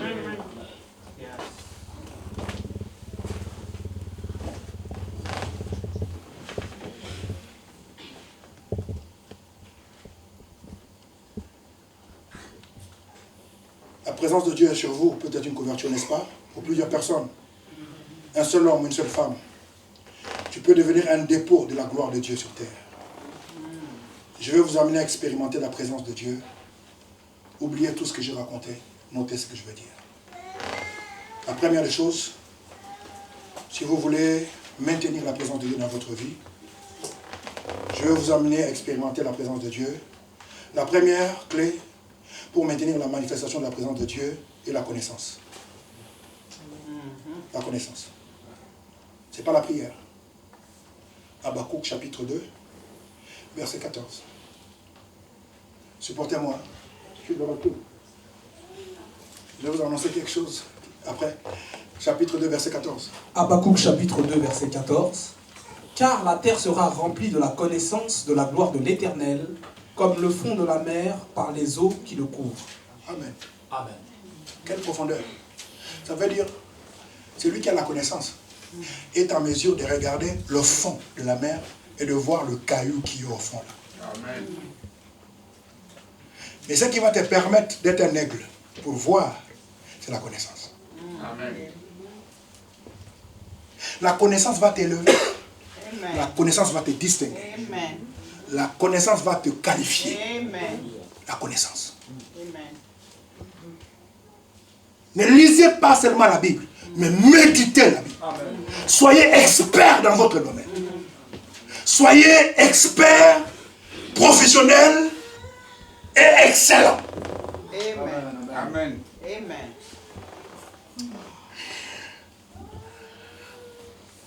Mon fils, Ésaïe chapitre 60, le verset 19 à 21.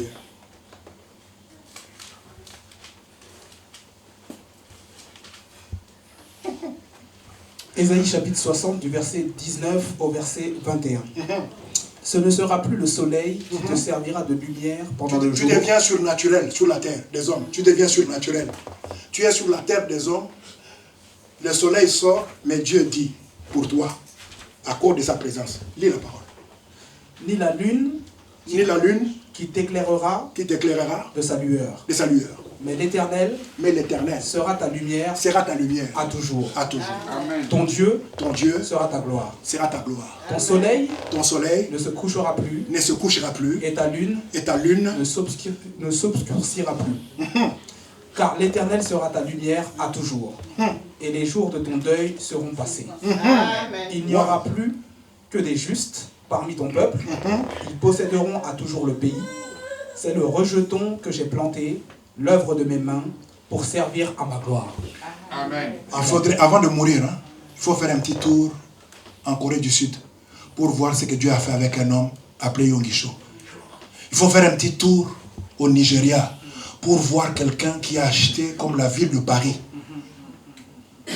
Ça lui appartient. Il a construit des hôtels, des maisons, des universités. Ça appartient à un seul homme. Il est sur la terre des hommes. De quoi on parle? Parce que les gens, ils ont compris que ce qui est important, lorsqu'on connaît Dieu, on reconnaît la présence de Dieu. Amen. Lorsqu'on reconnaît la présence de Dieu, même ta façon de prier, les gens vont croire que tu es hautain ou hautaine. Pour qui elle se prend? Elle pense toujours qu'elle connaît. Non, c'est pas. Tu peux dire tout ce que tu veux. Mais la différence, c'est que je sais. Je sais qui je suis. Et je sais qui est avec moi. Est-ce que le dire veut dire que je suis hautaine ou orgueilleux? Non, je sais. Et Dieu a dit, la connaissance fera que tu es sur la terre des hommes, mais tu vis comme un Dieu. Amen.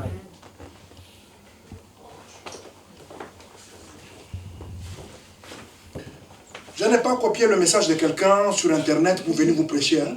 C'est Dieu qui m'a donné cette révélation. Après m'avoir vu, j'ai travaillé jusqu'au petit matin. Amen. Amen. Oh. Quelqu'un béni? Amen. Je dis quelqu'un béni? Amen. Ésaïe chapitre 62, verset 3. Laisse-moi lire, parce qu'elle est en cours. Écoutez ce qu'il a dit la Bible. Tu seras une couronne éclatante dans la main de l'Éternel. Un turban royal dans la main de ton Dieu. Amen. Tu seras entre les mains de Dieu. Amen. Une couronne royale entre les mains de Dieu. C'est Dieu qui fait ta promotion. Quand tu arrives à cause de la présence de Dieu, j'ai vu Ayo Odi Césaphore, un Nigérien. Ils sont partis avec leur président parce qu'au Nigeria, il y avait Ebola. Ils sont partis en Israël pour prier, donner leur offrande. Quand ils sont arrivés en Israël, le président a fait marche en arrière et il a laissé l'homme de Dieu faire son travail. Yes. Tu es une couronne royale entre les mains de qui? De Dieu. Amen. Tu es une couronne quand tu reconnais la présence de Dieu. Tu développes la présence de Dieu. Amen. La Bible dit tu deviens une couronne. Amen. Yes. Une couronne. Une couronne royale entre les mains de Dieu. Tu es une couronne quand tu reconnais la présence de Dieu. Tu développes la présence de Dieu. Amen. La Bible dit tu deviens une couronne. Quand tu reconnais la présence de Dieu. La Bible dit tu deviens une couronne. royale entre les mains de Dieu.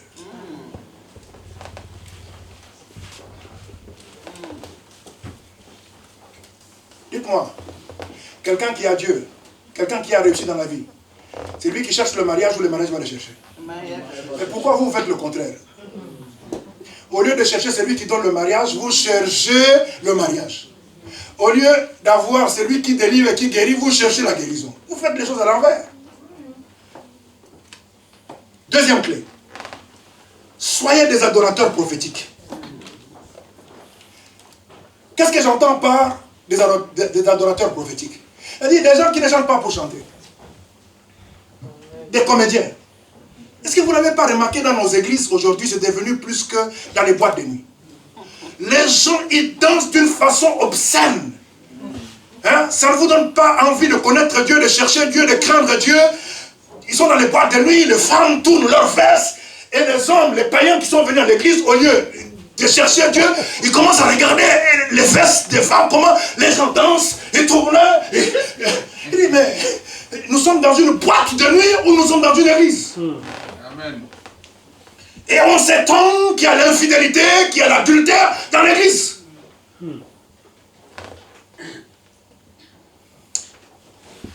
Mais la Bible dit dans Jean chapitre 4, le verset 23, l'heure vient, et c'est maintenant, Amen. où les vrais, ça veut dire ceux qui ont pris le temps d'étudier la Bible, de méditer la Bible, ils ne viennent pas à l'église pour les miracles, ils ne viennent pas à l'église pour les prophéties, mais ils viennent à l'église pour chercher Dieu, pour chercher à le connaître et à faire une expérience avec Dieu. Amen. Pour ces gens-là,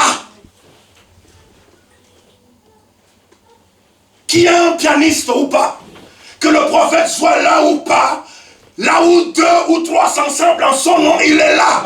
Ils ne viennent pas pour le prophète, mais ils viennent parce que le Dieu d'Israël est invoqué, parce que la parole de la vérité est prêchée, parce que la parole du salut est prêchée. Amen. Amen, amen.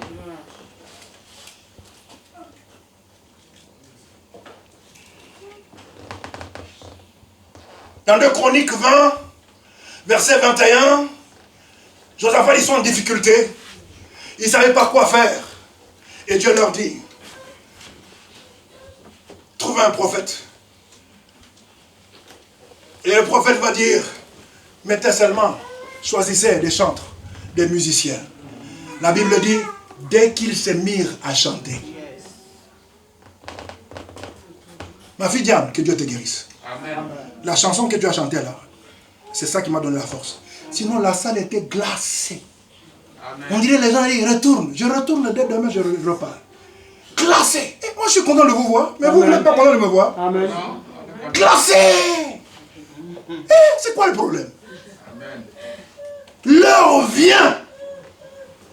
Et c'est maintenant où les vrais, malgré les difficultés, tu te lèves sous ta douche. Tout est contre toi. Tout est fait pour que tu pleures. Tout est fait pour que tu baisses les bras. Tout est fait pour que tu ne te lèves plus pour servir Dieu. Tout est fait pour que tu abandonnes. Au moment où le diable pense te fermer la bouche, c'est à ce moment-là que tu te lèves. Que tu entends une chanson que personne ne connaît. Et tu commences à chanter ce cantique. Tu chantes jusqu'à ce que les larmes coulent. Et tu sens une force surnaturelle venir te porter et dire vas-y encore. Vas-y encore. Amen. Aujourd'hui, nous venons à l'église pour danser, bouger les fesses. Mais nous ne sommes pas en mesure de déclencher la présence de Dieu. L'heure vient et c'est l'heure. Si nous avons de vrais adorateurs au milieu de nous, on ne prendra pas 1 heure, 2 heures pour prêcher. Amen. Il suffirait tout simplement que le musicien se mette à chanter, puisque le peuple a la connaissance. Le peuple ne se prépare pas dans la présence de Dieu. C'est avant de venir dans la présence de Dieu que le peuple est disposé, non seulement à recevoir, mais à donner en retour. Je ne pars pas à l'église pour mentir, mais je pars à l'église pour donner. Amen. La louange, ce sera tout simplement pour déclencher la gloire de Dieu. Amen. Mais aujourd'hui, nous chantons, nous dansons, mais il y a peu d'adorateurs. Parce qu'il y a peu de personnes qui connaissent Dieu. Amen. Et il y a peu de personnes qui cherchent à connaître véritablement Dieu. vous posez la question. L'église commence à s'éviter, mais comment ça se fait que le prophète est arrivé? Et du coup, la salle est remplie. Qu'est-ce qui s'est fait? Je n'ai appelé personne. Je n'ai invité personne. Amen. Oh, troisièmement, je dis, apprenez à aider. Même quand tu es seul, personne ne t'écoute. Tu ne sais plus trouver les mots. Provoque l'onction en adorant Dieu. Amen. Tu verras ce que Dieu est capable de faire. Troisièmement, apprenez à fonctionner dans l'alliance avec Dieu. Hébreux chapitre 6, le verset 13. Quand Dieu fit sa promesse à Abraham, comme il ne pouvait prêter serment au nom d'un plus grand que lui, il prêta serment sur son propre nom. Quand nous sommes arrivés en Allemagne, mon fils savait que j'étais fatigué. Il m'a posé la question, je pense, ça c'est moi qui pense. Il voulait me dire, mais tout ce qu'on vit là, tout ce qui se passe, les miracles, les délivrances, quand tu t'approches des gens, il y a des manifestations. Est-ce que tu pries toute la nuit, tu ne dors pas, tu as jeûné, comment tu as fait papa pour que ça se passe? Je lui ai dit, mon fils, je suis fatigué, ça fait 40 ans que je prêche. Qu'est-ce que je fais? Je dors. Je remercie Dieu. Et quand je me réveille, je fais une prière. Toi qui m'as appelé. Je me connecte à l'onction qui est liée à mon mandat. Amen. Si c'est toi qui m'as appelé, je ne suis pas venu parler de moi, mais parler de toi. Puisque c'est toi qui m'as mandaté, donne gloire à toi. Amen. Amen. J'engage Dieu dans son alliance. Amen. Et c'est pour ça que tu as vu tout ce qui s'est passé. Tu dis quelque chose, ça se réalise. Tu arrives, tu dis à quelqu'un, tu as fait ça, c'est comme... Mais comment il sait? Ce n'est pas moi. Si on termine là, on pose la question, est-ce que tu sais, je ne sais rien du tout. Amen. Amen. Ne fonctionnez pas avec Dieu avec un titre académique. Vous serez comme tout le monde. Un pasteur, tout le monde. Un prophète, tout le monde. Un évangile, tout le monde. Fonctionnez avec Dieu avec le cœur. Amen. Dieu m'a sorti dans des situations difficiles, compliquées. Je ne savais pas comment j'allais faire pour m'en sortir. Mais quand j'ai fait appel à l'alliance qu'il y avait entre lui et moi, avec facilité, Dieu m'a sauvé. Quatrièmement, vous êtes bénis ou pas? Ou vous êtes fatigué? Quatrièmement, devenez amis de Dieu.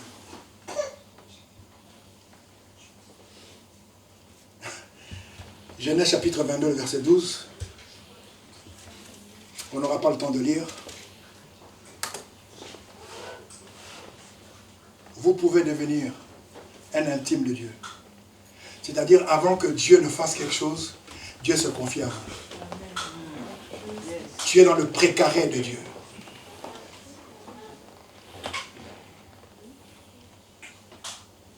Est-ce que quelqu'un m'entend? Amen.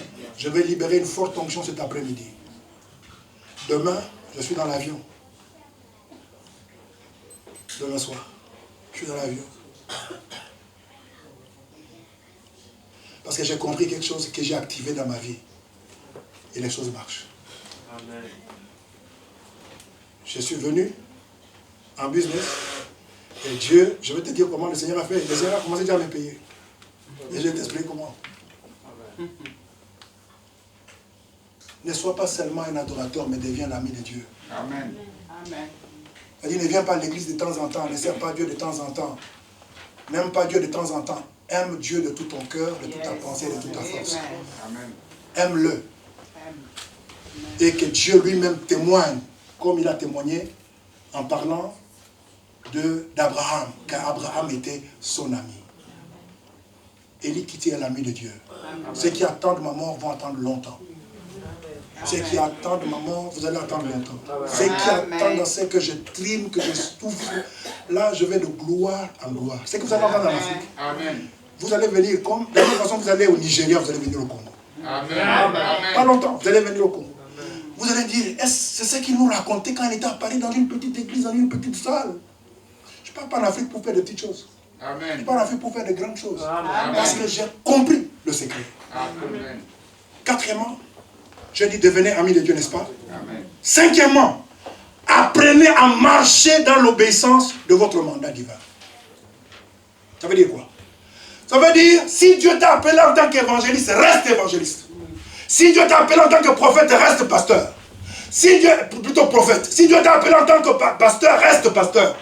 N'imite personne, chacun a son couloir. Dieu utilise qui il veut, comme il veut. N'envie personne, ne te compare à personne, reste toi-même.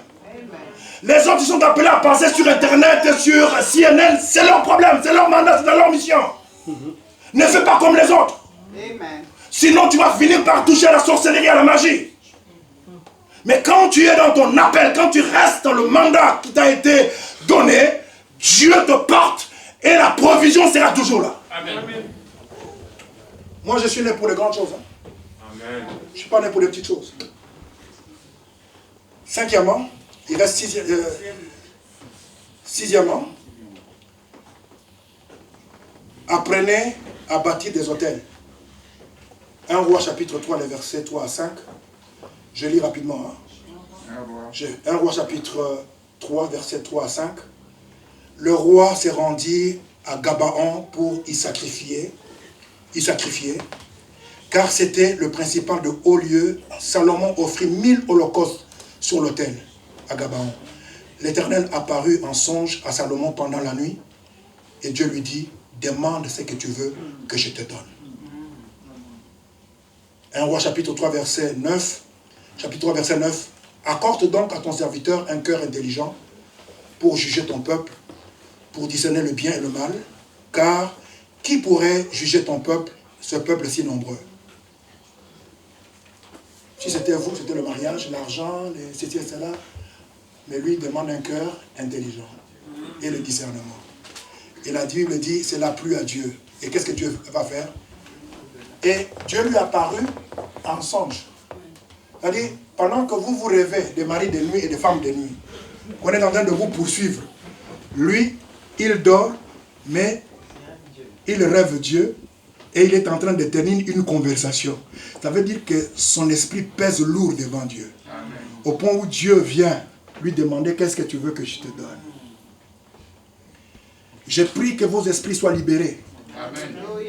Je prie que vos esprits soient libérés. Amen. Pour capter l'onction de Dieu, pour capter la pensée de Dieu, pour capter la volonté de Dieu, pour se soumettre à la volonté souveraine de Dieu. Amen. Arrêtez de rêver de crapauds, de ceci et cela, où la nuit on vous pourchasse, on veut vous donner la viande pour devenir sorcier. Septièmement, n'est-ce pas? Apprenez à faire des actions de grâce. Une action de grâce est un acte de reconnaissance envers Dieu, même quand Dieu n'a rien fait pour toi. Amen. Non seulement une action de grâce, un service de qualité pour Dieu. Un service de qualité pour Dieu. Je prêchais pendant plus d'1 heure, n'est-ce pas? Je vais prier pour vous. Je vous ai dit que demain, je pars. Vous pouvez vous fâcher, ce n'est pas un problème. Vous avez au moins 3 pasteurs ici. 4 même. Mes amis, Zacharie était juste devant Dieu et sa femme était stérile. Par un sort, il a été choisi pour aller servir Dieu. Zacharie n'est pas rentré pour demander à Dieu, délivre ma femme et donne-nous parce que nous sommes avancés en âge. Non, il était en train de servir. Au moment où il servait Dieu, la Bible dit, Dieu envoya un ange auprès de l'autel de parfum.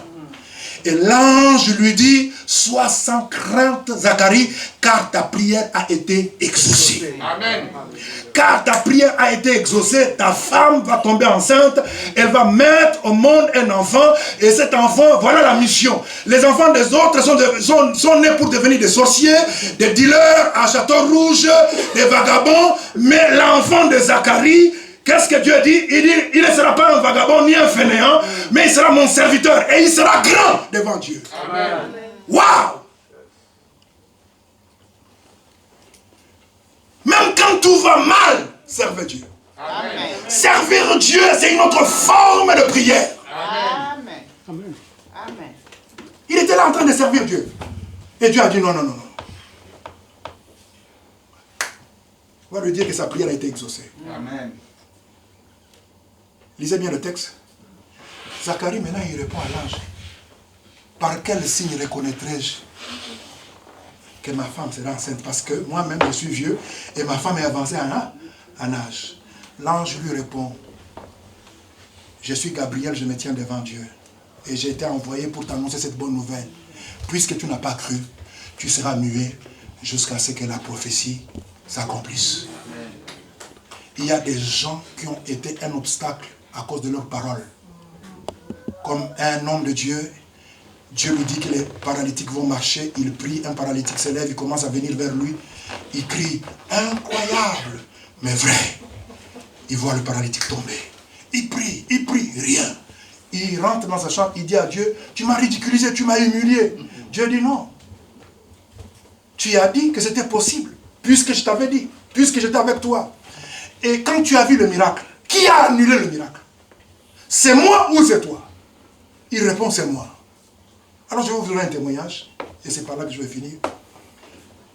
Je suis rentré il y a une dizaine de jours, et je pense avant que je parte en Allemagne, je devais aller chercher ma belle-sœur à l'aéroport. J'étais très fatigué. Je suis parti malgré moi, parce que j'étais vraiment fatigué. J'avoue que j'étais à contre-cœur. Mais le fait que je n'étais pas dans un état, je n'étais pas disposé, j'ai vu tout de suite la destruction tout autour de moi. Les 4 pneus ont commencé à dégonfler. On est parti à l'aéroport, on revient, j'ai pris ma belle-sœur, on arrive dans le 20e arrondissement, les 2 pneus, je ne pouvais plus avancer. Je sors de la voiture, je vois le pneu gauche, droite plutôt, c'est comme si on avait mis le couteau, on a déchiré le pneu. J'ai appelé le dépanneur, il est venu, il a pris la voiture, il l'a amené chez Mercedes, ici à la porte d'Orléans. Quand j'arrive, on me dit, monsieur, on ne peut pas changer un seul pneu, il faut qu'on change 2 pneus, vous allez payer 500 €. J'ai dit, Seigneur, je sors le matin, je reviens comme ça, il faut payer 500 €, où est-ce que je vais trouver les 500 €? Il dit, ok, je n'ai pas le choix, il faut changer les pneus. Je quitte, je dépose la voiture, je veux rejoindre ma femme, quelque part. Et quand j'arrive, ma femme me pose la question, pourquoi tu es triste comme ça? J'étais énervé parce qu'il fallait sortir 500 €. Au lieu de dire à ma femme qu'on m'avait demandé 500 €, j'ai dit à ma femme, pour extrapoler. Non, on m'a demandé 600 €.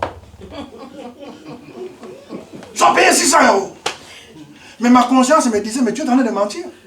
Là-bas, on a dit 500. Pourquoi toi tu dis 600? Comme je devais aller reprendre la voiture vers 14 h, je crois, 14 h, 14 h30, j'étais avec ma fille, on rentre dans le bus, le téléphone sonne, c'est le garage qui m'appelle. Monsieur Kitty, on vous appelle parce qu'on a changé les pneus, mais vos pneus coûtent trop cher, vous allez payer 650. J'ai dit, oh monsieur, tu as un problème? C'était 500, mais comment tu me demandes 650? Le Saint-Esprit me dit, mais non, le problème c'est pas le monsieur, le problème c'est toi. Amen.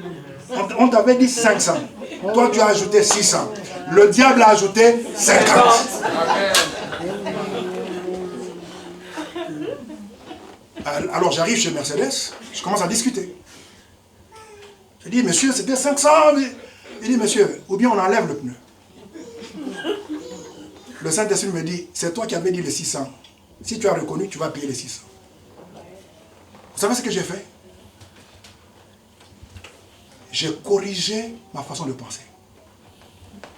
J'ai dit, au fait, je n'ai pas été correct dans mes pensées. Et le fait de ne pas être correct dans mes pensées, j'ai menti. Amen. Et j'ai vu tout de suite le résultat de mon mensonge. Amen. Mais maintenant, je dois changer ma façon de penser. Et j'ai dit, puisque c'est moi-même qui avais ajouté les 100 €, et que le 50 là, c'est le diable qui avait ajouté, messieurs, enlevez les 50 €. Les 600, je vais payer. Maintenant, j'ai dit, dans ma tête, je suis capable de payer les 600 €. Pendant que j'ai dit ça, mon téléphone sonne. Une de mes filles m'appelle, me dit, papa, tu es où? J'ai dit, je suis à la porte d'Orléans. Là, je suis vraiment en colère parce que je dois payer de l'argent ici. Il dit, papa, attends-moi, j'arrive. Quand elle arrive, on n'a même pas parlé, elle a sorti une enveloppe. Elle m'a donné 350 €. Amen. J'ai payé les 600 €. Amen. Quelle est la leçon?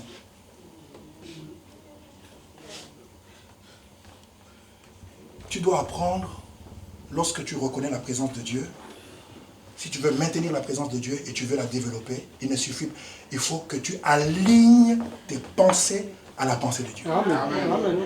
En faisant quoi? En méditant la parole de Dieu. Amen. Même si la maladie, on dit que tu vas mourir, mais si tu alignes tes pensées à la pensée de Dieu, Dieu va justifier sa parole. Amen. On est parti de l'Allemagne avec 400 qu'on avait dépensé. Je devais repartir parce que j'ai un rendez-vous important. J'avais besoin d'un billet. Je dis, moi, je ne veux pas voyager en classe économique. Le Saint-Esprit me dit, prends le téléphone, appelle un tel. J'écris à la personne. J'ai dit, je n'ai pas l'habitude de demander de l'argent aux gens, mais je t'envoie quand même pour te dire que j'ai un rendez-vous important, j'ai besoin d'un billet.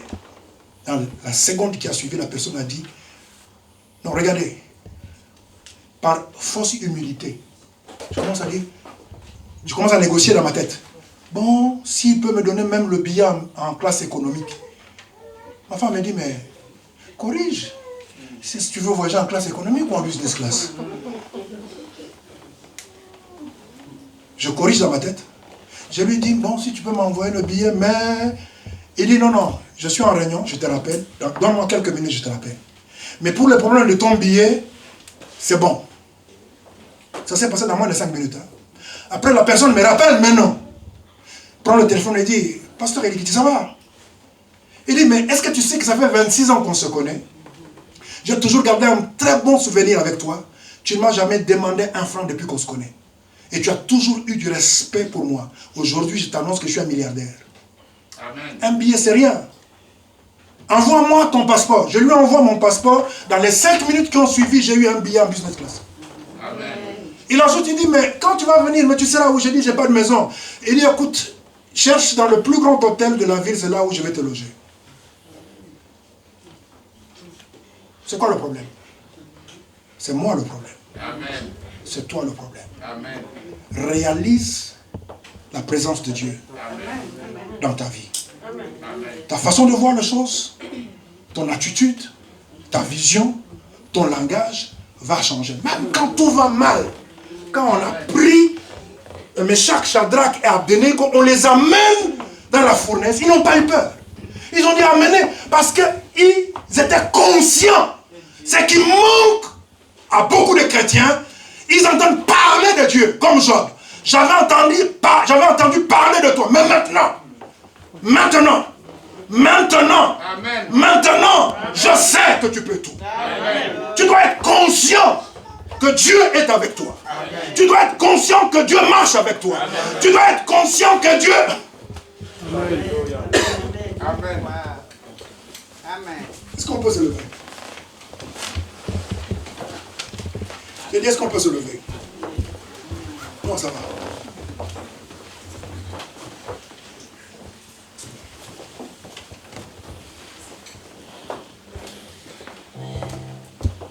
Y a-t-il quelqu'un qui est découragé? Je t'encourage à servir Dieu. J'ai servi Dieu.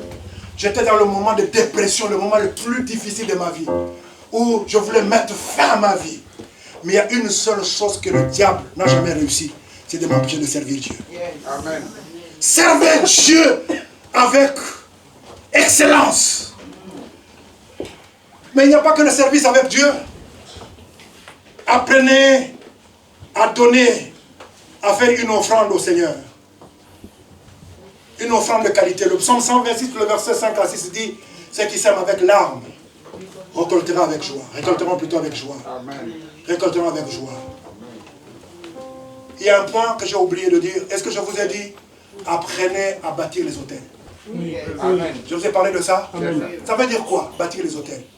Tous les grands hommes de Dieu que vous voyez qui ont percé dans le ministère, ils ne fonctionnent pas seulement avec leur onction. Tu verras, ils ont plusieurs parrains. Ils sont connectés à plusieurs onctions.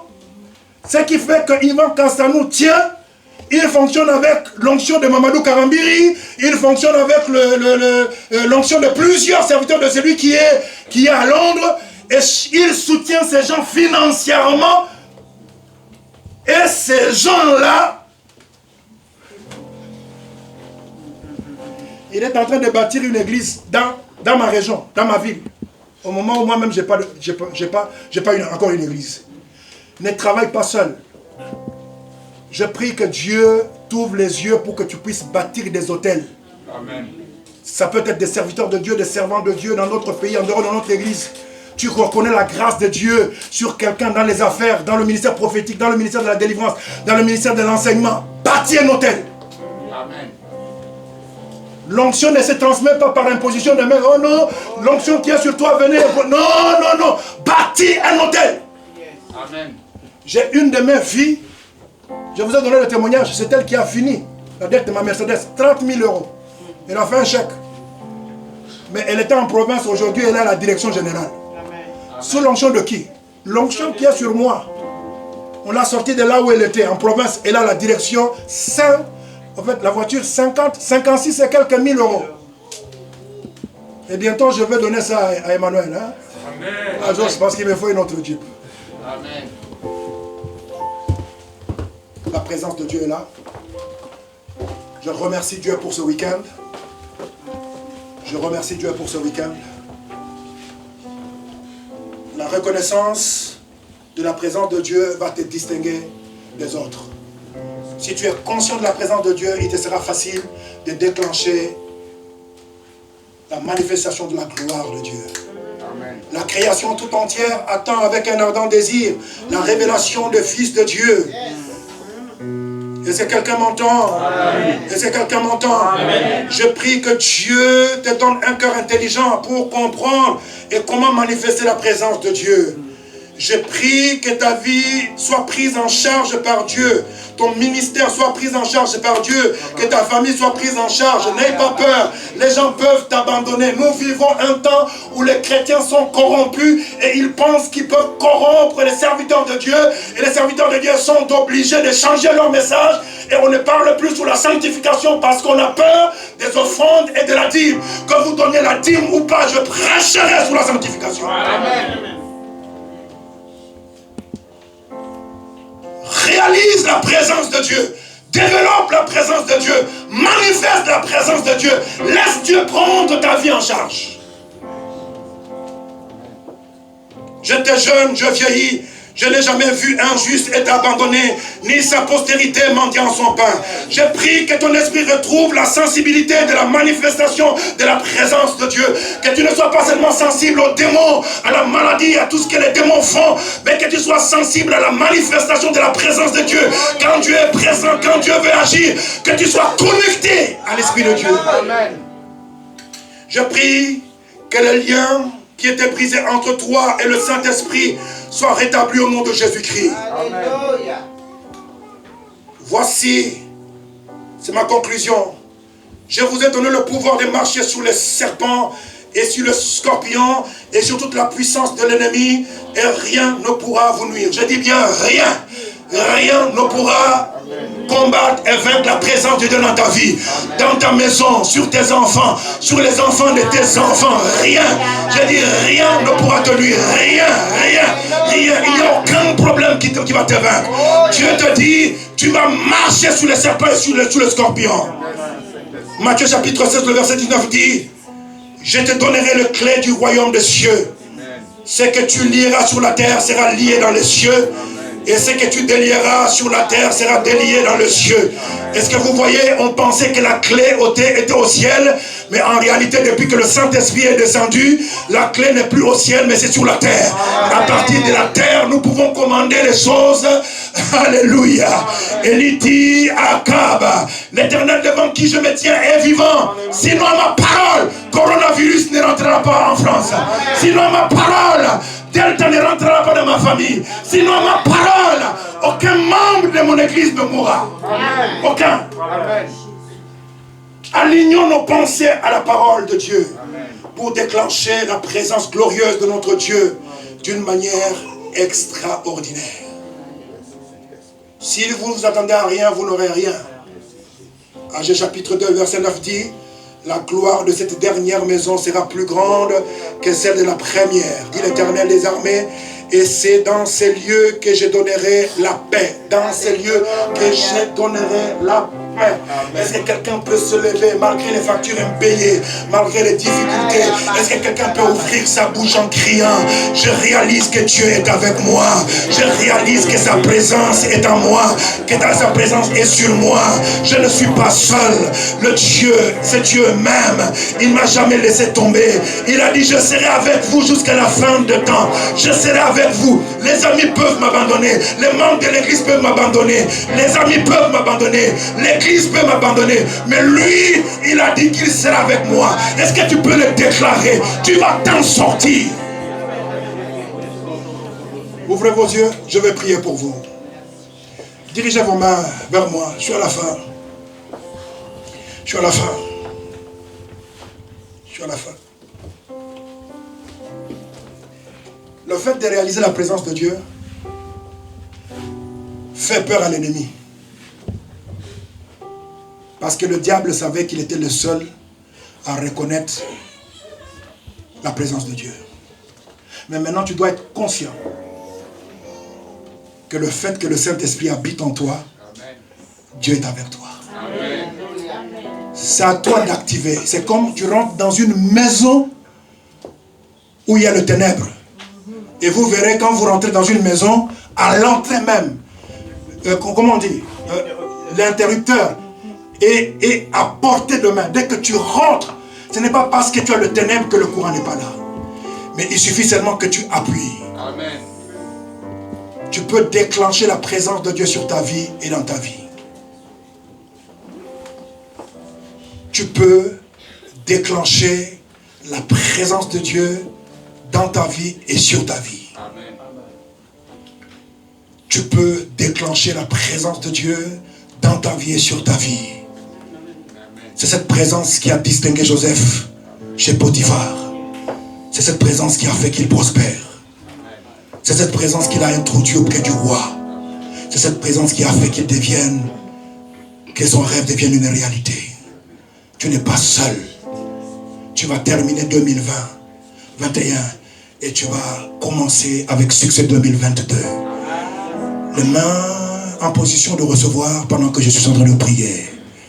Shadabra Kataria Doga Mande Zibra Tekerida Katama Shabra Toro Kotobosaka.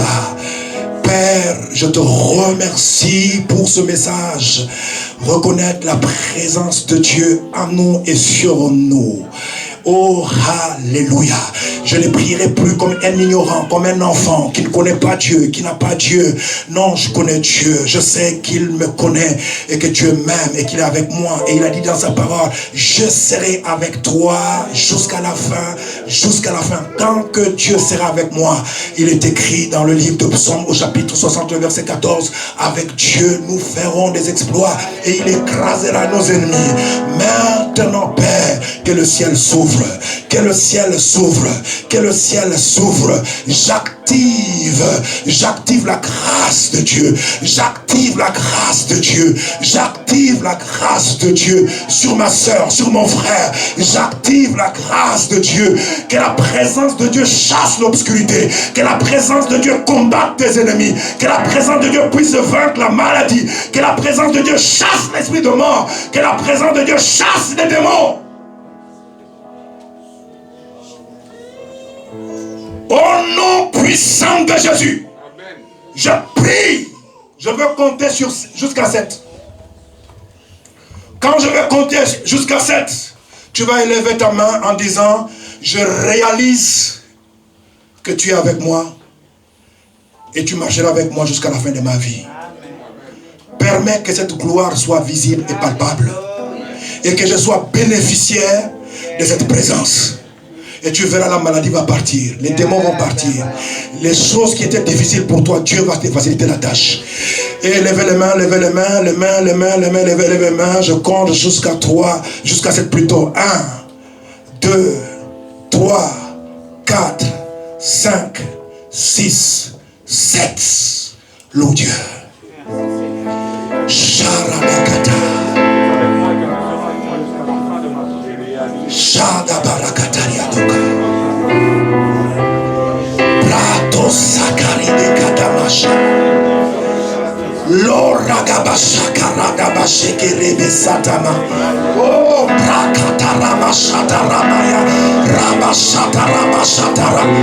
est-ce que tu peux chanter quelque chose, s'il te plaît?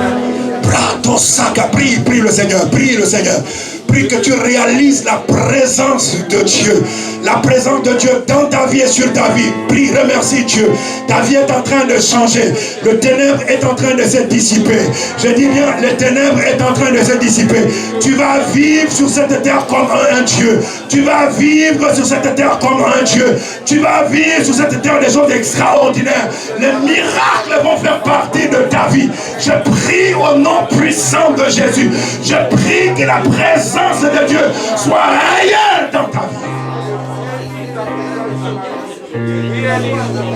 Pendant que ma fille est en train de chanter, prenez vos deux mains, imposez vos deux mains sur la poitrine.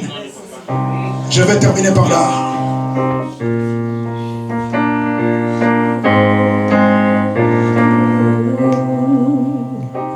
Dans l'assemblée des saints, assoiffé je me tiens, que ton onction descende sur moi.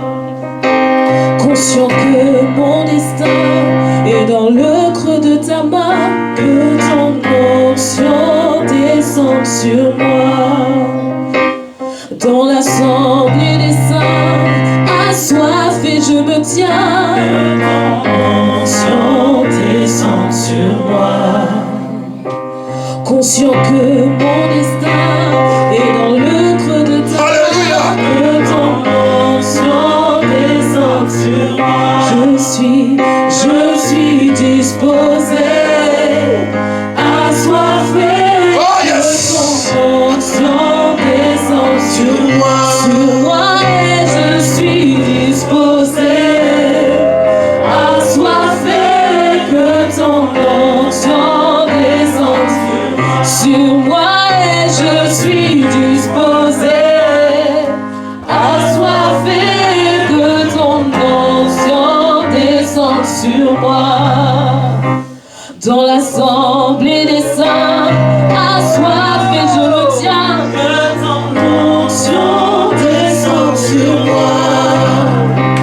Conscient que mon destin est dans le creux de ta main, ton onction descend sur moi, et je suis disposé, assoiffé, que ton onction descend sur moi, et je suis disposé, assoiffé, que ton onction descend sur moi, et je suis disposé, assoiffé, que ton onction descende sur moi, que ton onction descende sur moi, que ton onction descende sur moi, que ton onction descende sur moi. La grâce de Dieu est là. Tu peux sortir aujourd'hui délivré pour toujours. Ta vie peut changer. La présence de Dieu va te distinguer. La présence de Dieu va effrayer tes ennemis. La présence de Dieu va faire que ton ministère va prendre un élan. Je dis la présence de Dieu. Ma fille, est-ce que chante? La présence de Dieu. La présence de Dieu. Je quitte ce pays, cette ville. Je ne partirai pas sans laisser le manteau. Je ne partirai pas sans communiquer une grâce. Je dis, je ne quitterai pas cette ville sans communiquer une grâce. Quelque chose arrive dans ta vie. Je dis, quelque chose arrive dans ta vie. C'est pas par hasard que tu es là. Je n'ai ni or ni argent. Je n'ai ni or ni argent. Mais ce que j'ai au nom de Jésus-Christ, reçois. Reconnais la présence dans ta vie. Développe cette présence et qu'elle se manifeste tout autour de toi.